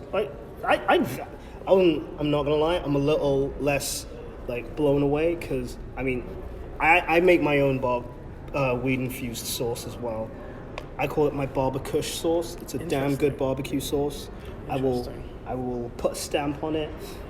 To maybe sell this, I will not sell it because I will get arrested. maybe if I cover my face in chalk, I might get away with it. But if it's CBD. Oh, it's not my one isn't CBD, but that is actually quite good though. That is quite good. But no, I do make a lot of my own edibles. Interesting. But I don't bother with brownies because brownies is level 1, and brownies are great as a starter. But one, I don't really like chocolate that much. So what I wound up doing was, I don't like chocolate-y, cakey things. Yeah. I don't like thick, rich chocolate. If I want lots of chocolate, I want to just drink it. I'm a big hot chocolate guy. So I made my own weed-infused hot... I made my own. I saw a recipe for it on Munchies, and I made my own as a result, which is way less extravagant, because this guy... I saw this Munchies episode where this guy who just fucking loves chocolate, and he had this really really soft voice when he was talking about all of the beautiful herbal qualities of the cacao. And so he made this cocoa paste, spiced hot chocolate with cardamom and turmeric, and it looked delicious, proper delicious. And he also threw some weed in it. And I did the same. Problem is, when you drink your weed, oh lordy. Yeah, tea is nice. Yeah. The problem with tea is that because cannabis is oil infused, it absorbs better into things like milk, because milk is a lot more fatty. Yeah. But when it comes to, I would love to make a really good weed tea, but the problem is a weed hot chocolate, or pot chocolate as I like to call it. I'm real proud of that one. I'm so proud of that one, I'm not gonna lie. No, you should be. that is honestly some of the best things, because just on a cold November, you just drink it and you're done for the day. You flip on your Netflix, you binge watch Brooklyn Nine-Nine, you're good. And then for the summer, I have my barbecue sauce, which I learned how to make from a cannabis cookbook, which one of my housemates got me for Christmas. And I love the fuck out that sauce, man. It is good shit. And also, because it's a sauce and you're only using tablespoons of it, it doesn't get you as faded as the pot chocolate. The pot chocolate, my girlfriend had the pot chocolate, and it was hilarious because she doesn't really smoke as much as I do, and she will only do edibles. And because like the pot chocolate was so tasty, I was like, just have half a mug. And she was like a mug and a half in, and she's like, I'm fine. And then just lit. She had the best night of her life. She had so much fun. Lived her best life. And what I really want to do, so I saw this Cheech and Chong recipe, and it was called Nice Dream Ice Cream, and like I really love like mint chocolate chip ice cream. Yeah. And like making like a green weed infused mint chocolate chip ice cream for this summer. That does sound nice. Yeah. It sounds so good. Yeah, so I need to borrow someone's ice cream maker and make that happen, because honestly that would be amazing. It would be so good. So, are you working on any books or anything at the moment? Yeah, so one thing I'm doing an epic poem. Oh. Worst idea I've ever had. Is it like just a really long poem? Yeah, Okay. but basically it's a long poem, but it's split into lots of different forms and meters and stuff. So I wanted to be quite experimental about it, because it started off quite simply as like Game of Thrones fan fiction, not gonna lie.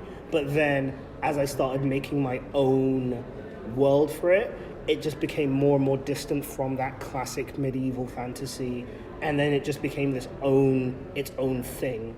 So it's set in, a fantasy world where there's, you fancy animals, you fancy this, fancy that. And it all boils down to like 3 different things. There's the first thing, which is a time traveler. Her working name is Krona, but I don't like it. It's just a bit too on the nose. I don't like it. So she is able to just control time at will, quite freely. She's able to do it more specifically and more intricately depending on how much she concentrates. And it's all about, and because like when you have a character like that, they're so overpowered, how do you make a story like that interesting? But then I'm like, you make it interesting by basically having them being so detached from everything, because she is immortal, because she controls time, therefore she just isn't really able to connect with things. She isn't able to like have relationships with people. And so I wanted to like talk about human relationships. Yeah, I can see that. And then also the evolution of language as well, because like everyone sort of speaks in a rhyming couplet, but because she has lived so long, she's lived from a time before the world was unified through language, and therefore she's the only person who speaks in free verse. Huh, that's pretty cool. Yeah. The second major character is a former mercenary called Karen, and that is where like the interesting like rules of magic come, because his entire tribe he comes from like a whole family and a whole tribe of mercenaries called the Red Sands, and they basically deal with blood magic. Huh, cool. But the way in which he deals with blood magic is so basically whenever usually like a Red Sand dies, they sort of forge their bodies, like parts of their bodies, into various weapons for their next of kin. So he has a sword which is basically forged with the ashes of his mother. Okay. And basically I spent a lot of time on YouTube learning about how to like make swords, to be like, you can actually forge steel using human ashes, because that's how you get the carbon in order to turn iron to steel. Okay. Yeah. So like there's the whole science. I tried to make sure it was as legit as possible. And then the third sort of character is what is known as the Sorcerer's Guild. And the Sorcerer's Guild is essentially an organization that has monopolized all magic in the world. They're essentially part university, part UN, United Nations, and they basically will go about like making sure that improper uses of magic, aka witchcraft, is dealt with. Fair. And also that they learn about all of the other less orthodox forms of magic, like blood magic and things. And so it has its own magic system, which I really believe in. Like, always, I really believe very strongly in hard magic systems. Because if you have a magic system with rules, even if it's something as simple a rule as the strength of your magic comes from training and concentration, and if you break concentration, the spell fails, and being able to maintain concentration whilst you're doing a bunch of other things, that is a sign of a good magic user. Yeah. That I really like. And that's what I've been spending like the last 5 years perfecting. Okay. So far it's like 250 something pages. Oh wow. It's not finished yet. It's not even close to being It's crazy. Like, I haven't... Epic poems is like, when I typed in different types of poems, because I was curious, I saw it and I was like, that just... It's so much work. So much work. So is it kind of, in a sense, like, I guess like a story, and because you're saying you have different characters, so would you do it like, but it's still... So some of it, that's the thing. It depends on where you are in the story, because, for instance, like the first part of the story is told through the eyes of the time traveler, first person. So therefore, like the first book, because I basically separated it into various books. So the first book is the time traveler's part, and that's all in free verse. Part 2 is when you get introduced to the mercenary Karen, and that is all told in rhyme.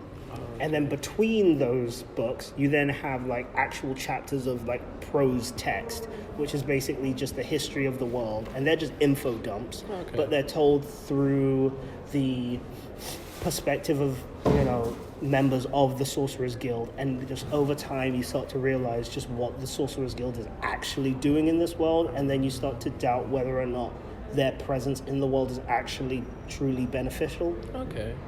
Have you thought about kind of maybe turning this into a play or a theatre piece? Or... I've thought of different things, I've tried asking like quite a few illustrators like what their commission prices are, is because once I've finished this, what I really want to do is just get illustrations put in, because one of my friends, when he read it, he was like, this is really great, but it needs illustrations. Yeah. Like, I need illustrations for certain landmarks, I need illustrations for certain characters, I just need illustrations to really like bump up the world building of the place. But like, maybe a graphic novel then? I'm thinking a graphic novel, but the thing is, a graphic novel it's a huge investment, plus it would really alter the current state that it's in right now. So for now, I think it's just going to be like an epic poem, and every 30 to 50 pages you have an illustration of something that's going on.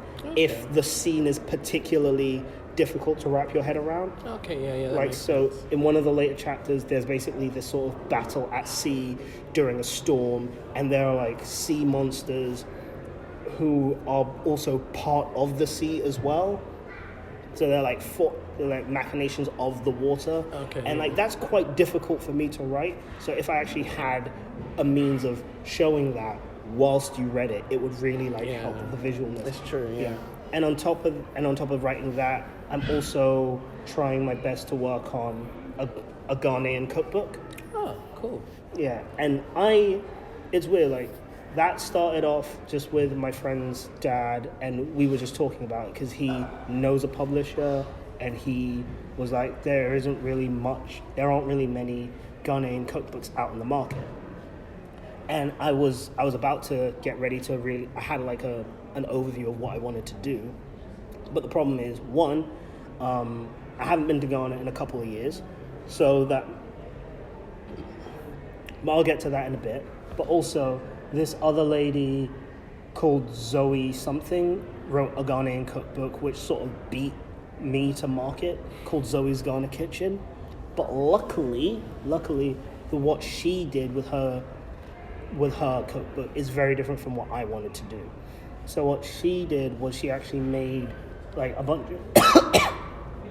of recipes which had like a Ghanaian aspect to them, but you could do them, you could get, all your ingredients from Tesco's or whatever. Okay. But what I want to do is something a bit more like bare bones and actually really like fully invested in the culture and the history of Ghana. And almost I kind of want to do it as a love letter to Ghanaian women, because like the amount of stuff they do just for food and like the promotion of food in general is really interesting. Like the fact that even though there are all of these recipes and all of these recipes within Ghanaian cuisine, very little of it is written down, and all of it is just told basically through spoken words. But what you then realize is a lot of Ghanaian history is told through the oral tradition as well. So then you end up just really... So I really wanted to like have that, and I wanted to just also have something which was just unapologetically Ghanaian. Like, I didn't want to change anything. Like, I have if I'm gonna have the pictures of stuff, I'm gonna have the bowl of fufu, and it's gonna be, in the bowl with the peanut soup, and it's not gonna be made all pretty and stuff. It's just gonna be there. Yeah. I wanted to have like more of a bare bones approach to it. Yeah, because nowadays it just feels like food has to be aesthetic. Yeah, it has to look nice. Yeah, it's got to be Instagrammable. Yeah. It's got to be gram ready, and I get it because a lot of people eat with their eyes. That's fair, but the thing is, like, so much. There's so like, in my honest opinion, like when it comes to Ghanaian food and Ghanaian cuisine, or even most like African cuisine, like the flavor does all the talking. It really does. Yeah. Like, I think I will never forget like the first time my girlfriend tried jollof rice. Oh, it's the buffest thing. Yo, I'm not even Ghanaian, but yo, I'm Caribbean. That thing is bar. Yes. When I first tried it, I was like, yo, you man have been hiding this. And it's weird, like when I see people like discovering it, because like I've just had it my whole life, and it just is what it is. But then, like, people are just like, this is peng. Yeah. This is so peng. Yeah. This is so, and I'm like, yes, it is amazing. And like when she first had it, like she is literally addicted to it now. Like every time she comes to mind, she's just like, I'm like, what do you want for breakfast? She's like, are you really gonna ask me that question? And I just go into the fridge, take out mum's jollof, boil an egg. We have it. And I think the coolest thing about it is it is just like my mom has just a weekly tradition. In fact, she even did it today, where it's like Wednesday or Sunday, her day is off. She makes the big pot of jollof, like, and it is a massive proper African pot. Like it's like a 1.5 feet by like wide, 1 foot tall, and it's just there like you. Like it's so much that we can't even get through it in a week because we're so used to eating so much of it that now I have to just give it away. And I'm just telling my friends, like, you want some jollof rice? Just have some. Just take it. Just take it. I literally am eating too much of it now. But yeah. Also, like, I think one of the cutest things is like the rivalry between Ghana and Nigeria when it comes to jollof. Is it? Oh, okay. No. You can ask away. Ask away. All I'm gonna say is that I don't know. Like, I don't know what one I've tried. Maybe it was a Ghanaian one. Okay. Did you have it with coleslaw or a boiled egg? I guess it was coleslaw. It was Nigeria. Oh. In Nigeria, they serve it with coleslaw. Ghana, it's usually a boiled egg. Sometimes in Ghana, though, what we'll do is we'll boil the egg and then we'll, take the shell off, and then we'll throw that into the pot while it's cooking, and then basically it sort of deep fries and it takes on like the surface of the boiled egg takes on this like different texture. I mean, when I say coleslaw, I mean coleslaw was on the plate, but only with like it was like coleslaw. There was chicken there, so I mean it could have been an egg in there. I don't know. I mean, like, yeah. My friend's Ghanaian, I believe. That's blasphemy right there. Like having Because like the reason why you usually serve it with an egg or coleslaw, and the only reason I'm saying that is because I don't eat it with chicken anymore since I quit meat. Oh, okay. Or you have it with fish as well. But basically, the egg is there, and also like, coleslaw has mayonnaise, which is made with egg, and basically the egg is slightly alkali, which basically counteracts the acid and all of the spice that you have from the heat of the rice. Okay. Yeah. And like I'm such a hard like jollof rice stan that I remember meeting my girlfriend's friends, and then one of them, just the fact that she just wasn't completely down with the idea of jollof rice, I got mad. I was just there like, what bitch? What bitch? Like, and because like my girlfriend was just singing its praises like it was actually delicious. You serve it with a boiled egg, it's amazing. And they were like, boiled egg, what? And I'm like, listen here, it's amazing. You don't understand. But also, I think one of the other really funny moments is, one of my closest friends is one of my friends from uni, and when I usually go to his house, I do tons of cooking. And one time I was just at his house for like a week. Like I was there for ages. And then my mom basically brought like made tons of jollof rice, and I took it to his house. And he was eating some of it with me and some of her homemade fried chicken, and he was like, this is the greatest fried chicken I've ever had. Didn't even need like the KFC skin, didn't need to like put it in buttermilk. It was just fried chicken, tons of seasoning. It was like that brownish, blackish fried chicken, like that good shit. And he was like, this is delicious. He was like, the rice is also really good. Like, this rice is really good. And his mom and his sister tried it, and they couldn't handle the spice. And I was laughing. Like, I feel bad, like, making fun of them because, like, they're a lovely bunch of people. But, man, just watching white people squirm, eating jollof rice, it's a spectator sport. It is fun. It is fun because like they think, oh, this is nice, and they always take on like the same face. It's sort of like they've eaten something really sour, and then they're like, the sides of their mouths go down, and they're like, oh, and then I'm just there like, oh, is it too hot? Is it too hot? Oh, okay. And yeah. But I really want to learn to make a lot more Ghanaian food. But I think the most interesting thing is just how important and how much influence jollof rice as a dish has. Yeah. So like for instance, it's like in any like family gathering, there will be at least like 3 massive like trays of jollof, because like whenever like people get the invite to the gathering, there'll be a bunch of families that'll be thinking one of two things: either, okay, someone's gonna bring jollof rice, it'll be fine, or a lot of people are gonna think that someone's gonna bring jollof rice.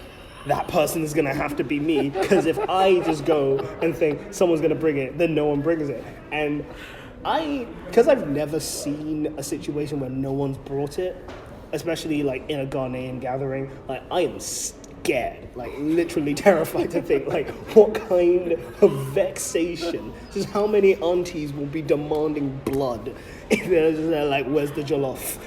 Where's the jollof? Who was bringing it this year? Yeah, but I did like doing my research for the book, I found out really interesting things. So the spice blend to make it is about 500 years old. Oh wow. Because in where present day Senegal is, was the Jollof Empire, and that was where like the spice blend came from. And before the rise of the Jollof Empire, there was also the Ghana Empire in that area. So what's interesting is Ghana used to be where Senegal is now. Interesting. Yeah, but then basically when that empire fell, the majority of Ghanaians of that time, because this was like in the 1400s, they basically moved down southeast to where Ghana is now. But like, I think maybe there was still like a communication of the spice blends, but it's a pretty the thing about jollof rice is that, surprisingly enough, it's a very straightforward recipe. I can imagine, Yeah. probably. Yeah, because like I keep telling my mom to like show me her recipe, and then she just gives me like, she explains it all in one sentence. She's like, okay, what you do is you use a lot of oil, you chop up the onions, you throw them in, you get it really hot, and then you stir them up, and then you put in the pureed tomatoes, and then you put in the seasoning. She just refers to it as seasoning. She doesn't tell me which ones. Doesn't say which ones. She was like, you just put the seasoning in, you blend up the Scotch bonnets, you throw that in, and then you put in the rice. There. And I'm like, Mom, that's not that's not helpful. And she's like, what do you want from me? I just told you how to make it. What spices do you use? So what's interesting is my mum does use a different blend of spices. So I don't know if I'll get in trouble for saying this, but fuck it. So it's a blend. So it's turmeric, curry powder, bit of soy sauce. Scotch bonnets are the main ingredient though. That's right. Oh yeah. Scotch every day. Some Maggi seasoning. I don't know specifically what kind. I don't know if it's the liquid stuff. It's probably the liquid seasoning. And then maybe some other stuff which I can't put my finger on. Oh yeah, all-purpose seasoning. A bit of all-purpose. And then I think that's it. But at the same time, sometimes if she's feeling, a bit bored, she'll just throw in some other stuff. But what's weird is, like, I can tell, and I'm just there like, what's in this? And she's like, I tried something different. And I'm like, don't.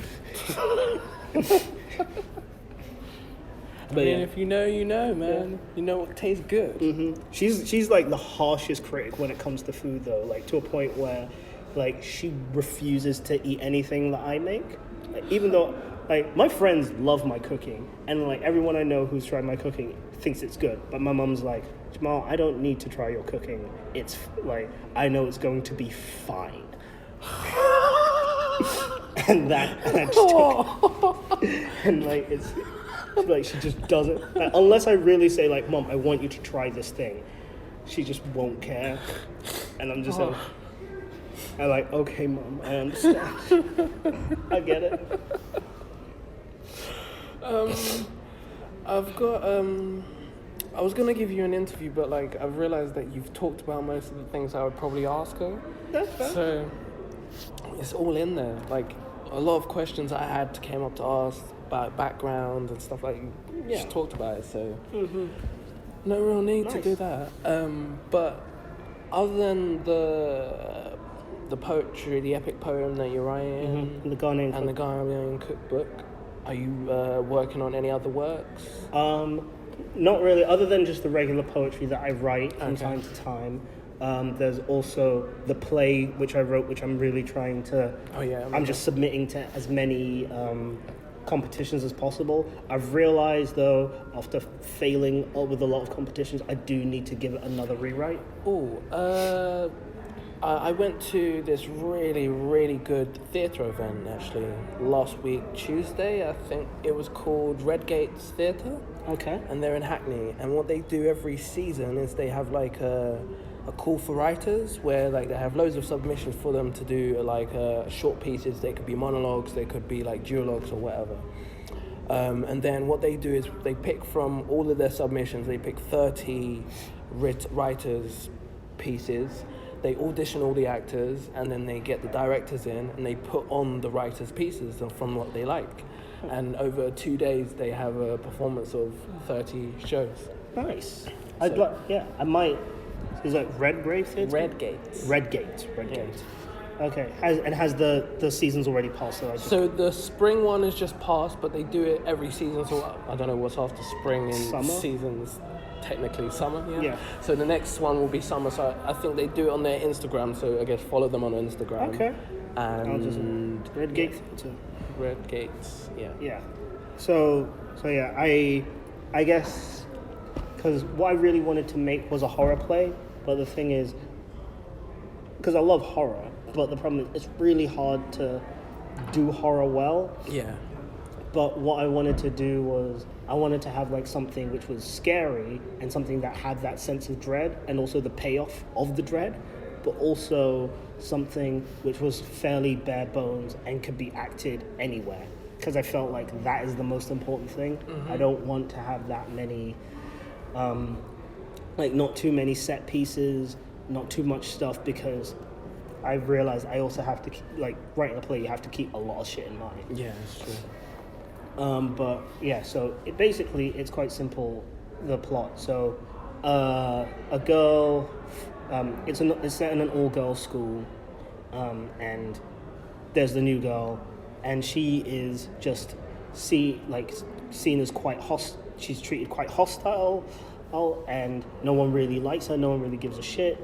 But then what ends up happening is she gets into trouble, and what I basically have created, and you can see the Matilda influences, is sort of like a variant of the chokey, but instead of it being like a chokey where there's like broken glass and nails and all that stuff, it's just a small room where you can't really stand, you can only sit, and it's called isolation, being put in isolation. And sometimes you'll be there all day, sometimes you'll be there over a day. It just depends on how this psychopathic teacher feels. And so one day the new girl is put in isolation, and because of some other stuff she ends up dying in the isolation. And because she's found out and ends up dying in the isolation, and the teachers find out, and because it's a private school, they want to maintain their name, so they cover it up. But then, despite covering it up, the police decide to investigate nonetheless. And then, while the police are investigating, the girl's ghost basically goes around exacting revenge on the other girls who bullied her, which ended up causing her death. And as they do that, and as she does that, she basically pins more and more of the blame on the psychopathic teacher who put her in isolation in the first place. So she's kind of like Moni Myrtle from Harry Potter. Yes, but with, a bit more oomph. Backstory, yeah. Oh, no, that sounds pretty cool. So is it, you said you've already written this? Yeah, it's a full-length play, and I like what I've made with it so far, but the problem is I've put all this work in, and it's a passable play. Okay. I know it's a decent play, but I want to make it a good play. Okay. And I need to mess around more with the use of darkness and light and all that stuff to make it genuinely scary, because I was inspired in part by a play, The Woman in Black. I love that play. It's such a good fucking play. So good. It's such a good play. I just love the fact how the woman is not in the program. You can't find any pictures of her online. She technically doesn't exist, but she's in the play. Yeah.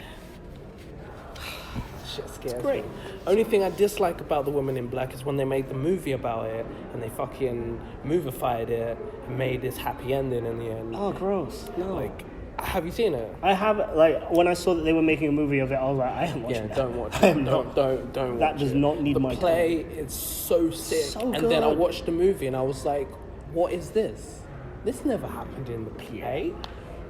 Nah. Because also with the play, it's just the little things that just end up making you feel so uncomfortable, Yeah. like the rocking chair. Legit, the rocking chair. Yo, that rocking chair scene where he's going up to the door, the chair's rocking, opens the door, there's no one on the chair, but we saw her on the light. Yeah. Oh, mind fucks, yeah. It's kind of like... I have shivers just thinking about it again. Yeah.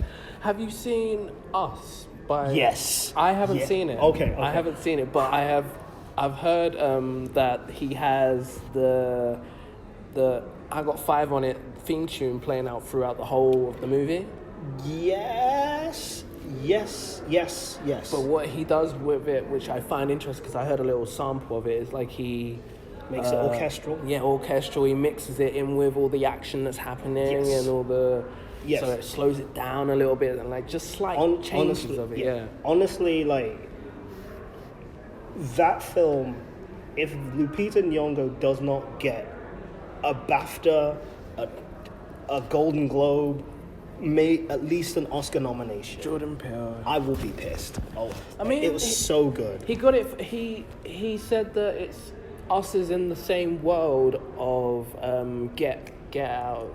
Get Out.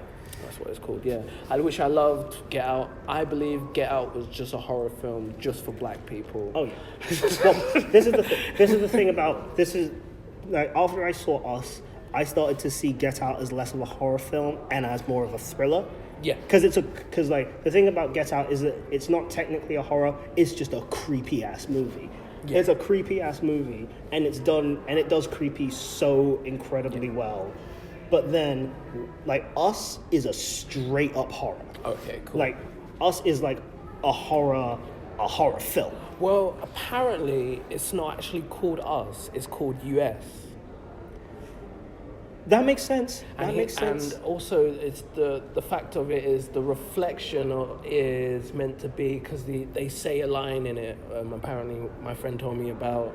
They say when someone asks them who are you, and they say I'm American. We're Americans. Yeah, it's meant to be a whole statement. The whole film. Yeah, and like there is a lot that you can draw from the subtext and the way in which everything's done. The use of subtlety is incredible, and yeah, it's a good horror movie.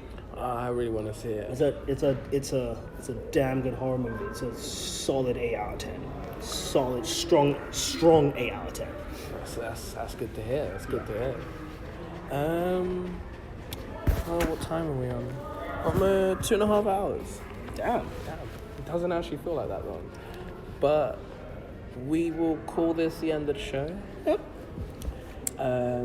Do you have anything to plug? Anywhere you're going to be performing? So I perform at a bunch of things. I will promote a few things. First thing I'm going to promote is Penting Poetry. Oh shit, you have your own event. Yes, I do have my own event. But before I mention that, I do want to give a shout out to Penting Poetry. Yeah, I'll be there tomorrow. On the third Thursday of every month, simply because it's run by amazing people. The open mic is amazing. The feature is amazing. The hip hop cipher after that is amazing. It is one of my favorite poetry nights in London. And the night which I run, which is going to take place next Saturday on the 27th, is called Extra Second London. It is a poetry and discussion night. So what we do is we have an open mic, we then have our features, and then after that we have a discussion on the theme. This month's theme is what makes you go, whoa. And yeah, we have really good features. We have one guy called Archie Oguba, I think that's his name, or you can follow him on Instagram at Charlie Brown Writes, and he is a really lovely poet, and he blends like really good imagery about identity like amazingly well. He's just a really good, solid poet. We also have YA. Yo, she's dope. YA is dope. Flow poet extraordinaire. Yeah. She's, oh my God. Like, seriously, like when I first heard her perform, I literally, just before even saying, hello, how are you, my name is Mal, I was like, can you feature at my event? Please. And yeah, she was willing to do that. And finally, we have Laurie Eves, good friend of mine, really, really smart poet. Like he is able to say things like in, like one of his published poems, like he just says a lot in 3 lines, and then you're just there like, yeah, I fucks with that. And he's a really, yeah, like when I say like he's like one of the most solid poets in London, in just the fact that like if he's gonna write a poem about something, and then once you actually listen to that poem about something, you'll be like, yes, like this is everything I needed to hear about this subject. So this event will be happening on the 27th? Yes, Saturday the 27th.